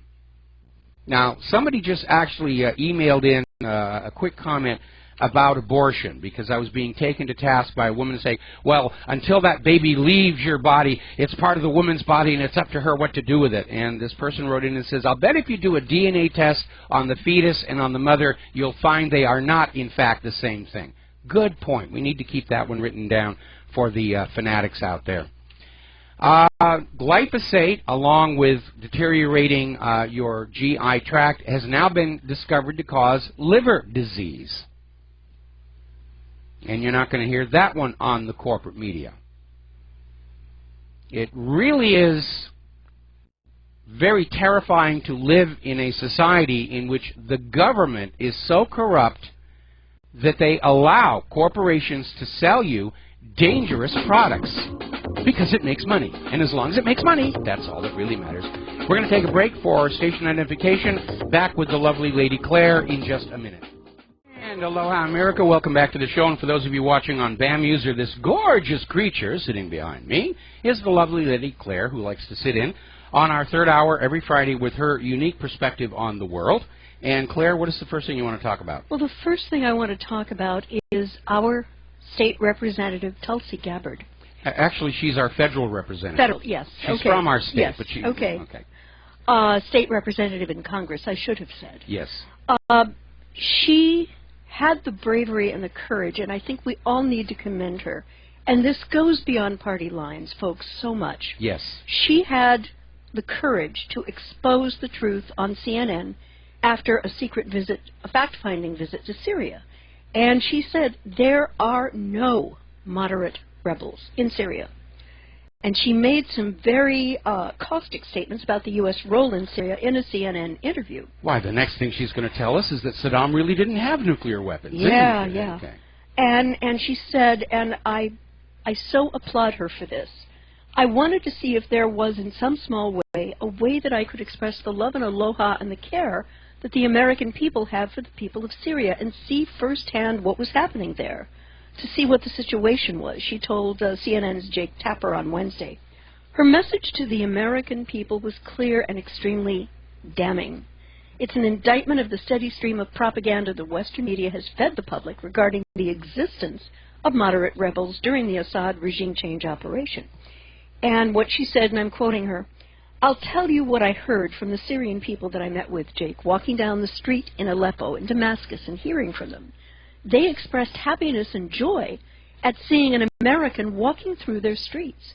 But they also asked why the U.S. and its allies are providing support and arms to terrorist groups like al-Nusra, al-Qaeda, or al-Sham, who are on the ground there raping, kidnapping, and torturing the Syrian people. They asked me, why is the U.S. and its allies supporting these terrorist groups who are destroying Syria when it was al-Qaeda who attacked the United States on 9/11? Well, I didn't have an answer for them, Gabbard noticed, noting the clear dismay the average Syrian has for the U.S. support of al-Qaeda, a proposition which every American should equally question. And I'm asking Mike's Rivero Rangers to do something. Her office number is a matter of public record. Would you please call in and support her? I don't care, Democrat, Republican, I don't care. The issue of peace crosses party lines and must. So please call her office and tell her that you support what she found. And any person in Congress who is supporting peace right now is someone who should be lauded, someone who should be commended, and let know that we support you no matter which political side of the aisle you sit on. You supported peace and you told the truth, and God bless you, you know.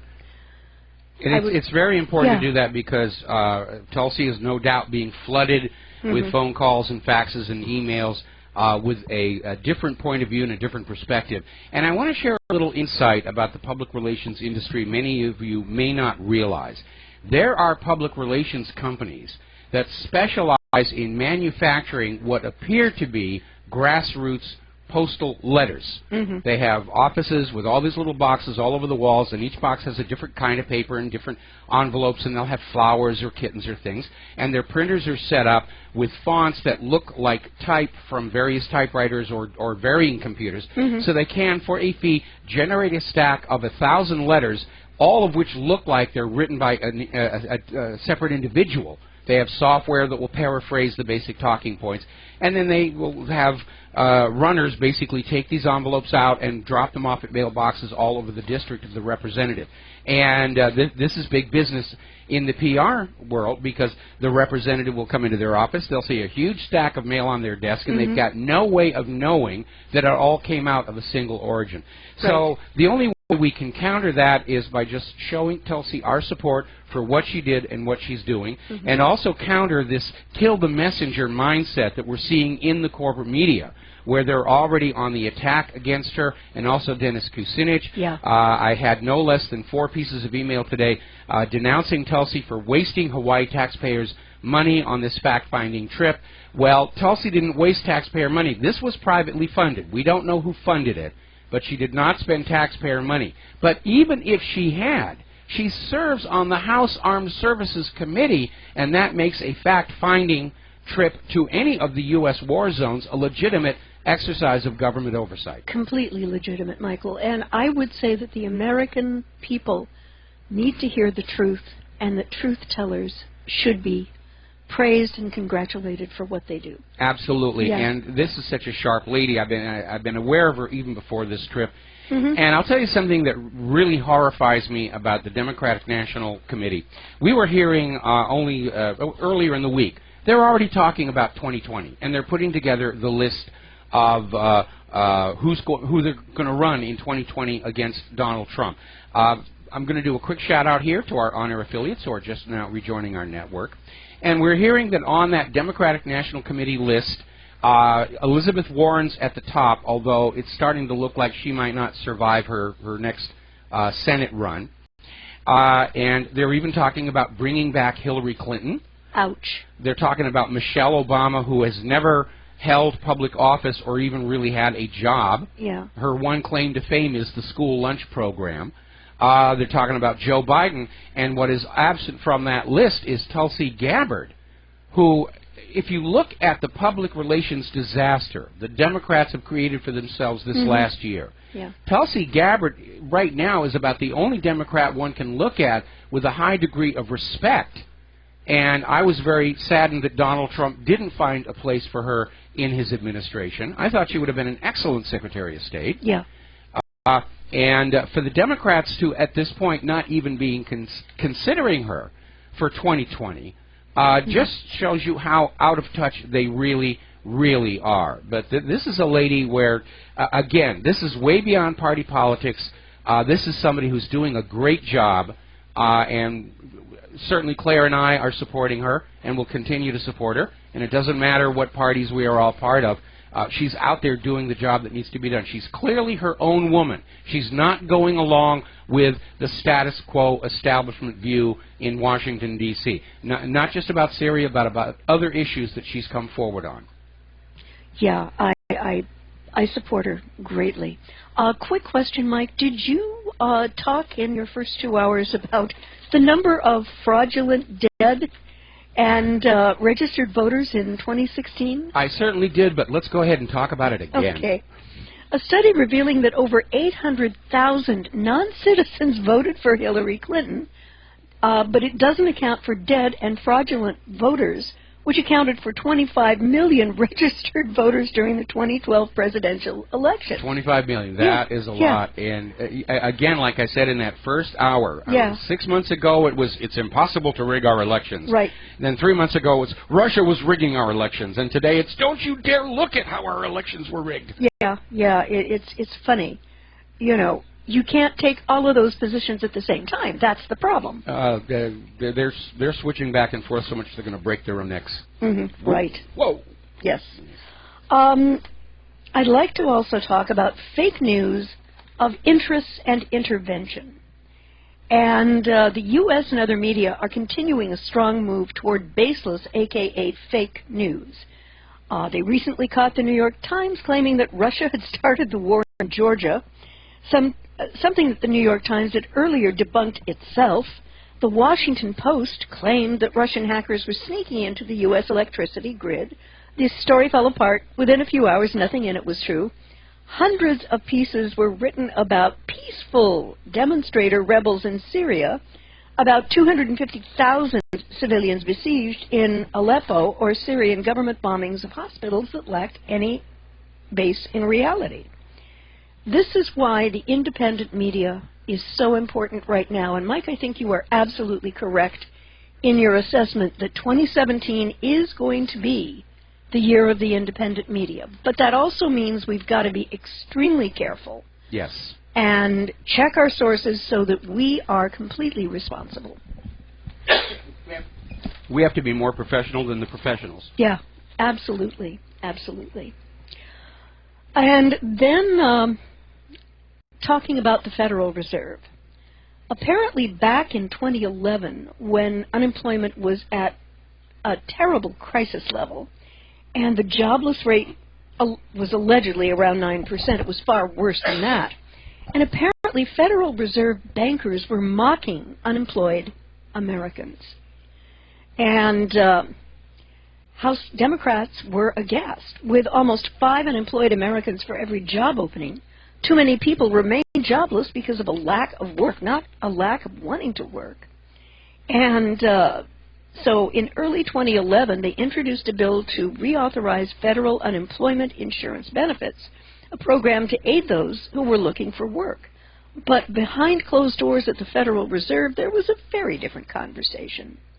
The Federal Reserve's mandate is to promote maximum employment, which essentially means print enough money so that everyone who wants a job has a job. Yet, according to the transcripts released this month, after the traditional 5-year waiting period, the Federal Reserve officials in November of 2011 were debating whether unemployment was caused by bad work ethics and drug use rather than the greatest financial crisis in 80 years. Michael, you can't make this stuff up. Well, the problem is that you can't put what's going on just one source. I mean, the economy is a very complex system. Yeah. It's one thing to say we're going to have enough money to give everybody jobs, but you need to have businesses that those jobs are centered on. And one of the disasters that came on out of the crash of 2008 was the collapse of small businesses, family-owned businesses, which was exacerbated by corporate America's desire to basically consolidate and get rid of the small businesses that they viewed as a threat to their own profitability. Yeah. We saw a lot of small mom-and-pop shops go out of business as the big box stores would come into their communities. And the small businesses, prior to the 2008 meltdown, small businesses were responsible for the 65% of new job creation. And without those small businesses out there, you can sit there and say, well, we just need more money, we need a better work ethic, we need jobs.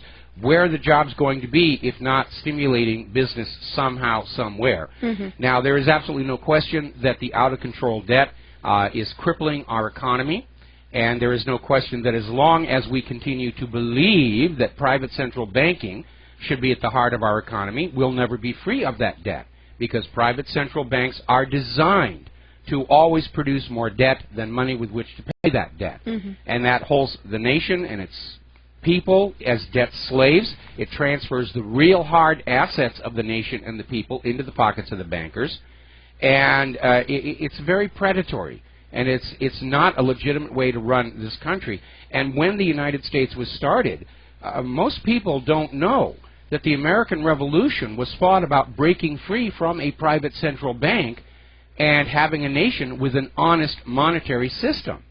And that is no longer taught in our schools ever since the Federal Reserve was created, because we are back in that exact same predatory economic system.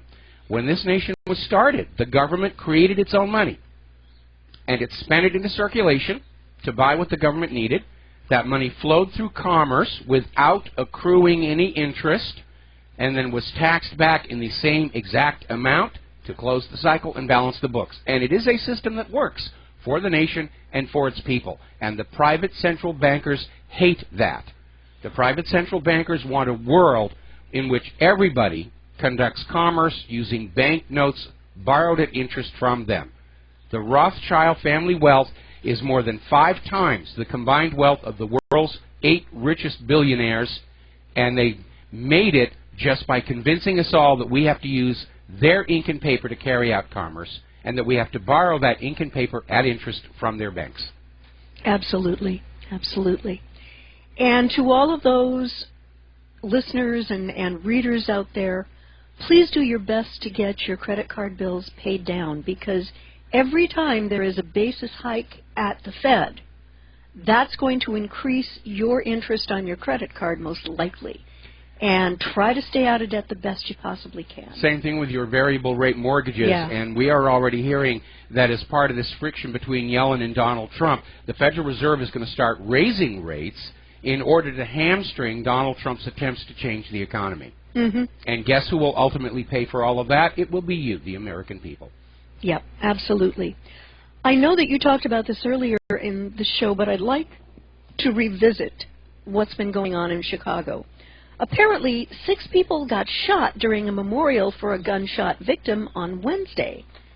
And isn't gun control great? Yeah, and a group of people had gathered at a local restaurant to grieve the death of Jemiah Fields' 20-year-old kid, just getting into the prime of his life. The gang found out that one of their targets was at the restaurant and over social media, according to community activist Jedida Brown.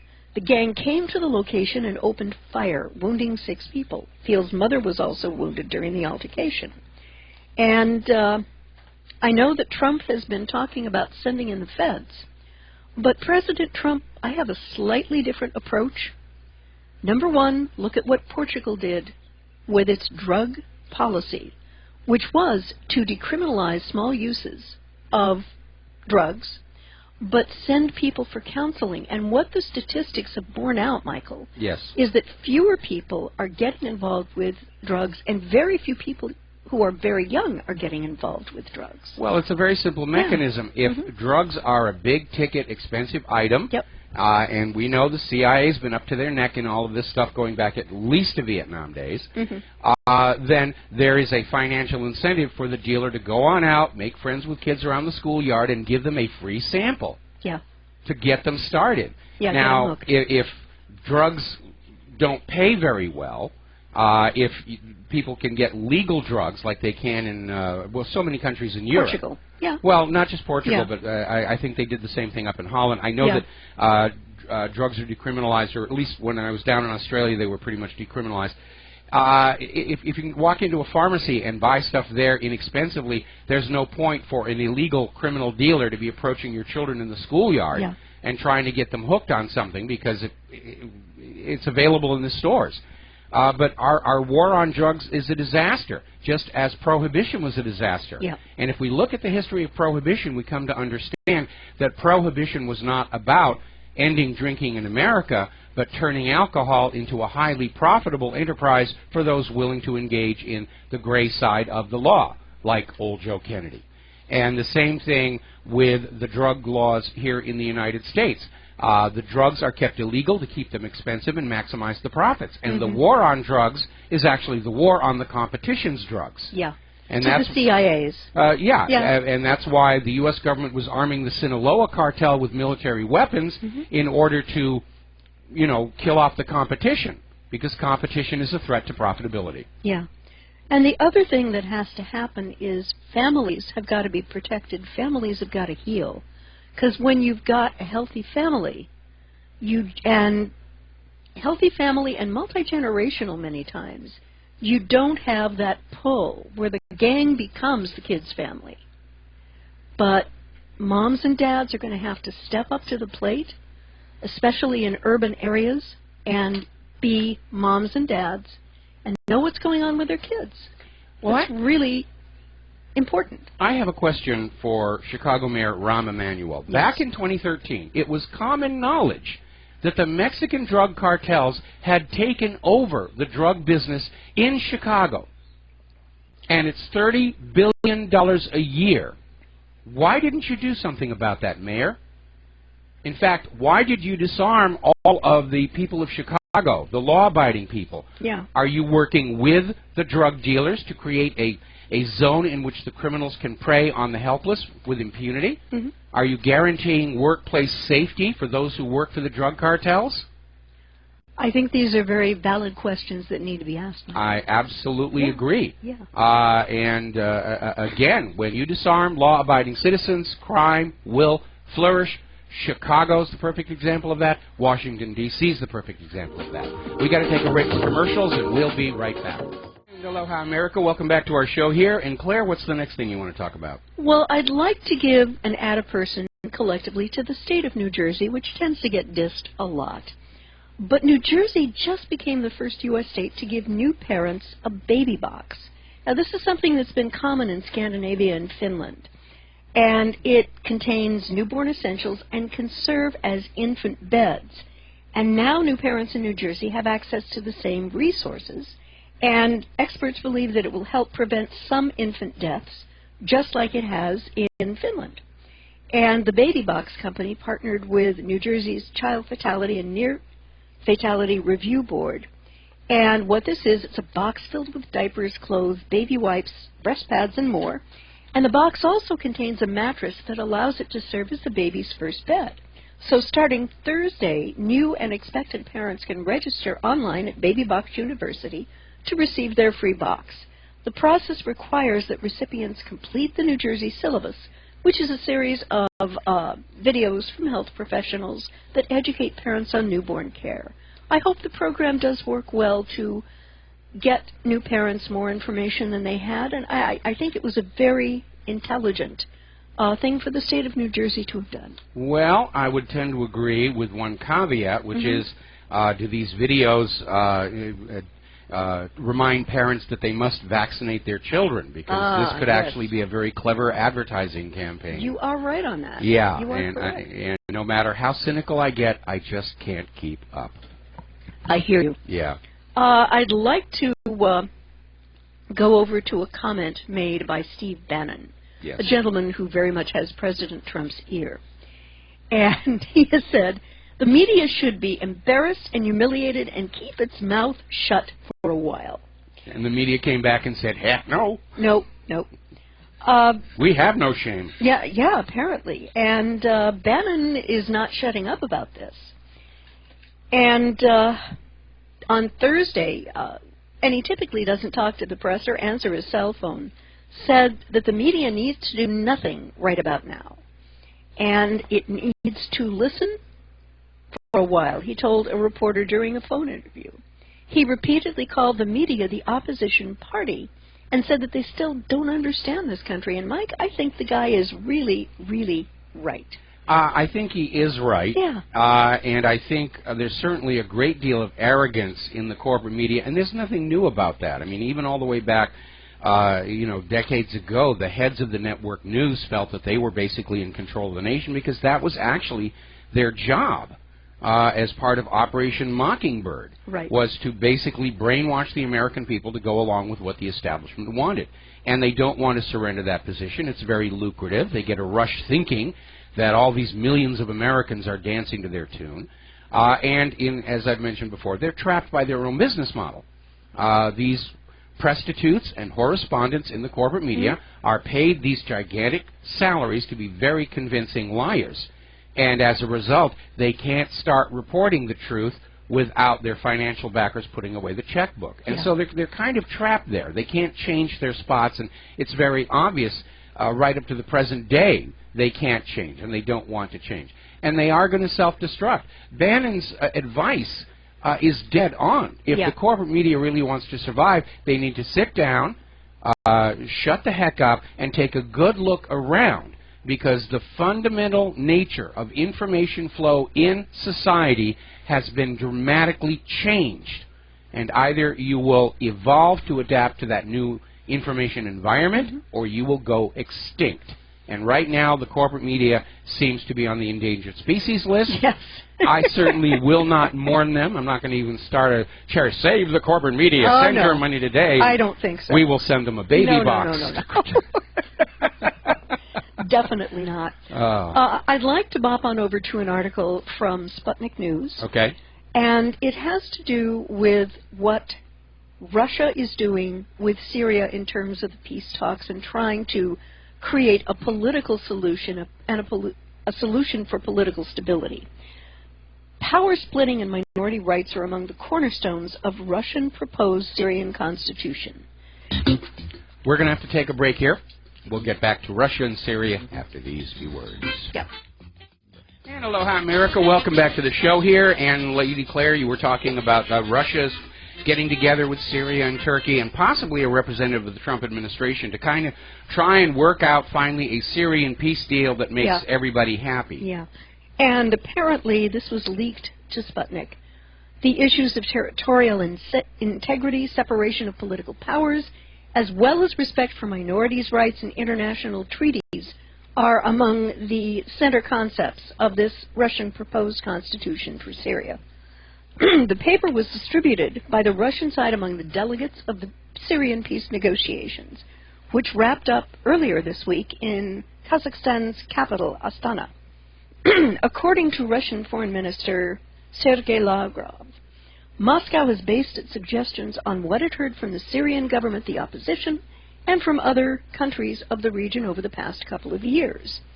And it looks like they are really trying to create a viable, workable peace without necessarily having al-Assad being kicked out of power. But see, there's the interesting development, because now Great Britain has backed off and said that they would be okay with Assad wanting to continue to run for presidency. Want to clear your throat now? I've got your volume down. Okay. All right. And we're back here. And it states that the Syrian Republic is an independent, democratic, sovereign state based on the principles of people and supremacy of law and equality and social unity and respect of the rights and the liberties of all citizens without any differentiation. Well, what they're doing is they're going down and they're saying all the politically correct things for international law and make everybody happy, and they're sending a signal to the United States government saying, if you will pull out of this, we'll pretend it wasn't this huge military defeat for you. Yes, yeah. That's what they're saying. They're trying to let the U.S. go out gracefully. Retire, yeah, they're trying to offer an exit strategy. Here's your red carpet, and just walk off into the sunset. And according to antiwar.com, apparently the Pentagon's options for ISIS war is to center on, guess what, escalation. And President Trump... There's a big difference, though, because the strikes into Syria since Trump took office are actually hitting ISIS and Al-Qaeda. They're not hitting hospitals and pipelines and water processing plants. They're now actually cooperating with the Russians. And so those poor fools on the ground who were getting all the guns and ammo from the U.S., now they're getting by a more direct route, straight down from overhead. And I see. You know, holy war has now turned into holy crud. Yes. However, there is talk of putting U.S. troops on the ground in Syria to fight directly, with one plan involving an entire battalion of U.S. troops being deployed around Raqqa. This is in keeping with when the Pentagon started offering plans to President Obama in 2009 regarding the Afghan occupation. We can see how well that's gone. Yeah, that didn't work out too well. With the plans exclusively centering on a huge new deployment set. Well, I think Trump needs to take a good rethink on that and ask, I mean, we're already seeing all of these interventions turning into this generation's multiple copies of Vietnam. Yeah. And I think while Trump wants to come across as a firm, strong president, he's under no obligation to clean up the mess that was left by his predecessors. And if he wants to cooperate with the Russians to actually get ISIS and Al-Qaeda, that's one thing. But certainly Russia and Syria are very troubled by this talk about safe zones, which may have actually been taken out of context, because apparently Trump's original comment was about trying to find some way to protect the civilians from the conflict, as opposed to enforcing some kind of bordered area militarily. The problem with that, of course, is that the U.S.-backed terrorist groups deliberately intermingle with the civilians. The civilians are not allowed to leave. And so that really is not going to be effective, and it's causing a little bit of friction with Russia. Yeah. But I think, you know, Trump is having to deal with transition. He's dealing with this media issues. But I think probably within the next few weeks, we'll say by end of February, we're going to see a change on Syria policy coming out of Trump as he finally gets around to thinking about what's really going on. Yeah. I would like to hope that his approach is going to be moderate and conservative. And I think that if we actually had more focus in the U.S. on developing alternative sources of energy that worked to fuel a plane or a tank, we wouldn't be in the Middle East to begin with, Mike. Well, you need to remember that the U.S. agenda to conquer the Middle Eastern oil nations is less about the oil itself and more about forcing that oil to be traded only with the U.S. dollar to keep up foreign demand and use of dollars, to keep interest payments flowing to the Federal Reserve. That is the penultimate reason for all of this. Yeah. The United States does have enough oil to fuel its own resources. We've got reserves. We've got Alaska. Fracking hasn't really worked out all that well. But the reason for conquering Iraq and all those other countries is not to bring that oil here, because Iraq's oil is still being sold where it used to be sold, but it's being sold for U.S. dollars. Right. And everybody wishing to buy Iraq oil has to come to the United States and either give us manufactured goods and agricultural produce for those pieces of ink and paper to buy their oil with, or they have to borrow them at interest from the Federal Reserve. Yep. That's really what's driving it. It's not the oil itself, it's the oil revenues. And that is really what's been driving this agenda. Yeah, I hear you. There's an article that I saw that really concerned me in antiwar.com today, and it states rights advocates warn of backlash if Trump pursues torture. And I sure hope to heck that he is listening to Mattis, who says that torture is not creating actionable intelligence. And for a number of reasons. It shows that when the U.S. tortures or outsources torture, we have no humanity whatsoever. And we open the door for the same methods to be used against our captured kids. Yeah. But we need to be very careful here, because everybody is responding, you know, Trump's torture and everything. And it turns out this may be another bit of fake news. Ah, okay. Because all of this originated just a few days ago with a story that came out of the New York Slimes and the Washington Compost, claiming they had a copy of a draft presidential order reauthorizing the CIA's black torture sites around the world. And that was reported in the New York Slimes and the Washington Compost, and articles like this responded to it without taking a moment to think, might this be another classic case of we're being fed a line by the corporate media? Because the White House has now come out and said this document, wherever it came from, it's not an internal Trump White House document. It appears to be somebody else's idea of a hoax to try and tarnish Donald Trump's image. Another thing that I would like to hope that people close to Trump remember.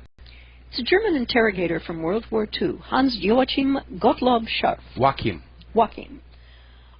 He was called the master interrogator of the Luftwaffe, and possibly all of Nazi Germany. And he never used torture. He only used kindness. He would bring people out for day passes, for cultural events and fairs and theater, because he figured, and rightly so, that somewhere along the way, these English and British prisoners of war would say something that would throw a little bit more light on their mission. And after the war was over, this guy was so highly respected that the American military brought him over to teach his interrogation methods, because he was so humane and got the job done and no one got hurt. Well, part of why his approach worked, and sadly it wouldn't be effective today, his approach worked because he knew that all of these soldiers who were invading Europe had been fed on all kinds of propaganda about what life was like in Nazi Germany, and so forth and so on. And so by just taking these people out of the POW camps and walking them around and letting them see with their own eyes that they had been lied to, it made it easier for them to say, well, wow, gee, I'm not really sure who's right or wrong anymore. And once you get past that point, yeah, they're going to start talking here. And I remember growing up in public school at the height of the Cold War and just being fed a line about just what naturally terrible people anybody from the Soviet Union was, to the point where the first time I actually met somebody from the Soviet Union, I mean, I went into this with trepidation. Is this guy going to rip my head off? And he turned out to be very nice and cultured and wonderful, and, you know, wow, it just really knew history. And I remember one time when I was working in Europe, and I got snowed in at the Frankfurt airport, and I wound up hanging out with a flight crew from an Aeroflot. And with the exception of one guy who I presume was the Zampolit, they were all wonderful people. The captain's son wanted to be a cosmonaut, and just because of ego, I had a bunch of my old NASA lapel pins stuck on the outside of my little carry case, and I just took them off and I said, here, your son can have these. And we got along really great. And remember what Kennedy said? We all walk on the same earth. We all breathe the same air. We all cherish our children's future. And he was absolutely right about that. I think history has shown that we can all live together in peace. The only reason that we have wars is some individual or small group thinks that is going to increase their wealth and power. And their lust for that wealth and power is so great, they're willing to throw millions of people to their deaths just to live in a bigger palace, have a lot more zeros after their name, or just feel that they rule the world. Absolutely. Now, before you go to your next story, though, the other day I was talking about this scam that's going on around where you'll get a call from a telemarketer, and at some point they'll say, can you hear me? And the particular one I got the person said, I'm having trouble with my headset, can you hear me? And that they get the yes as a recording. And I hung up on this person because they wouldn't answer my call. And then I read about this being a scam because they're recording the phone call and they re-edit it to make it sound like you have committed to purchase some kind of a product or a service. And now I'm finding out Claire got the exact same scam phone call today. So be very much aware of this. First of all, in the age of the do not call list, you should hang up on telemarketers anyway. But if you get one and the first thing they're saying is, I'm having trouble with my headset, can you hear me? Hang up at that moment. Don't even say a word, because apparently this is just widespread all over the place. The police are warning people about it. The scammers are out in force. And I wish telephones were perfectly accurate in sound reproduction. My mother kept a boat air horn right next to the phone, and when she'd get a telemarketer call, she'd blast it into the headset, which would set off all the dogs in the neighborhood barking, and I would tell her, there's an audio limiter on the phone circuit. It doesn't come out the other side quite that loud. But I wish it could. You know, I'd like to be able to do like Zorg did in Fifth Element, push a button combination and have the phone at the other end explode. I'd like to bop on over to Israel, which has just approved 153 more East Jerusalem settler homes. And the deputy mayor added that there has been a sharp increase in such projects since President Trump took office. Jerusalem Deputy Mayor Meir Tugeman told AFP that the approvals by the city planning committee were among those held up due to pressure from former U.S. President Barack Obama's administration. And Tugeman said developers could start building from tomorrow following Trump's inauguration. And Tugeman is speaking of plans for 11,000 homes in process for annexed East Jerusalem, which means that the Palestinians are just getting kicked out. Well, have they formally annexed East Jerusalem, or they're just grabbing the land? They're grabbing the land and annexing. Okay, because there's two different processes. Yeah. One of the issues there is there's a lawsuit. We reported on this, I think it was either yesterday or Wednesday, where under the Hague regulations, an occupying power is allowed to temporarily confiscate land for military security purposes. But once the military purposes are over, they are required to return the land to its rightful owners. Now, what Israel has been doing in the West Bank is they'll come into an area where there's a bunch of Palestinians living, and they're saying, we're confiscating this land for military purposes. They kick out the Palestinians. Then they simply hand the land over to developers who will build an illegal settlement. And this lawsuit that is now making its way through the courts in Israel and hopefully to the international courts is saying once the military is not using this land anymore, it goes back to its original owners. Now, I'm not expecting a lot of justice from the courts of Israel, but if they could get this into some kind of international court or the United Nations, and frankly, I'm reacting to Donald Trump's defunding of the UN with mixed feelings. I feel the UN has been a failure because they can't bring Israel under control. And at some point, Israel is just proving to be the biggest threat to world peace because every time they start up a mess, America's kids are sent in to clean it up. And I think we're all getting kind of sick and tired of that. Now, I'm hopeful that Donald Trump, when he actually starts dealing with the government of Israel, is going to be disabused of his current image of Israel, which is based on what he has seen in TV and movies. And he's going to start realizing that just like the corporate media lied about his campaign, and is lying to this very second about his presidency, that they've been doing the same amount of lying on behalf of Israel, and his policies will change. But I'm afraid for the moment, Israel is going to take advantage of this change of administration, and they're going to steal more things that do not belong to them.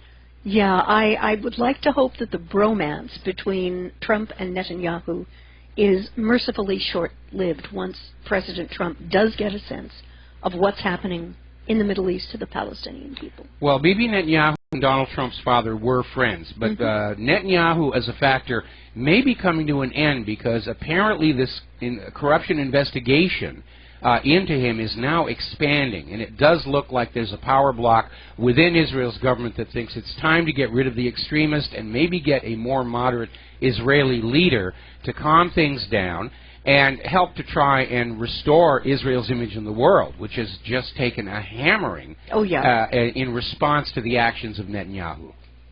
Yeah, it's, people understand that they can't trust a thing that he says. Well, that's almost a universal over here. Yeah. And again, we don't know what he's really saying because it's filtered to us through the corporate media. I mean, Haaretz has given quotes to Bibi Netanyahu that I find very shocking and angry, but they never appear here in the United States corporate media. Okay, we got to take a break for commercials. Okay. We'll be back with the last segment of our program after these few words. And aloha, America. Welcome back to the last segment of our program on this Kaahumanu Friday. And a little bit of quick news from here in Hawaii. Mark Zuckerberg has apparently, because of the negative publicity, canceled his planned lawsuits against the residents of Kauai who own these little hereditary parcels on his 700-acre estate. And so he's dropped his plans to try and force them into court and hit them with so many legal bills they'd be forced to sell those last little bits of land to him. And now he's got to fight because he wanted to build this huge, tall wall which would block the view from Kamehameha Highway. And so Mark just seems to really be annoying everybody on that rock right now. I think so. Would like to go over now to Venezuela. And the government's opposition, whatever that may be, has promised renewed street movement. The Venezuelan opposition leaders are calling for a renewed wave of street protests against the government of Maduro. The South American country's opposition coalition on Thursday rejected proposals from international facilitators to revive talks with the socialist administration. The opposition put a protest movement on hold and engaged in dialogue with a deeply unpopular government from October through December of last year. And the talks fell apart because the government was unwilling to make concessions. And it's only a question of where this is actually going to go. And I know that there are many in Washington salivating over the prospect of that government getting thrown out. Well, they've been trying to get Venezuela under control going all the way back to Hugo Chavez because Venezuela has this habit of spending the tax money on the people, and they figure that's giving all the other taxpayers around the world really bad ideas. This idea that the government should take your money and actually do things for you with it. And, of course, the fact that Venezuela has been selling their oil for currencies other than the dollar. So I got to tell you, this current situation down there, it feels like another one of these Victoria New England Color Revolution Maidan specials in progress. I wonder how much George Soros is supporting it. He's probably in this thing neck deep. And no doubt short-selling everything he can, because that's how he's made his billions of dollars, is somehow knowing ahead of time when a disaster was going to befall some part of the world and profiting handsomely from it. And a government, a government falling. That does tend to rattle the stock markets and everything. And as we discussed earlier, I have to wonder on what side the military of Venezuela is going to come down. Are they going to come down on the side of the people who are protesting or on the side of the government that's handing them a paycheck, maybe? Well, we know from our experience in Kiev that most of the military will side with the paycheck. At least they did initially, less and less than so now, because Kiev has run out of money.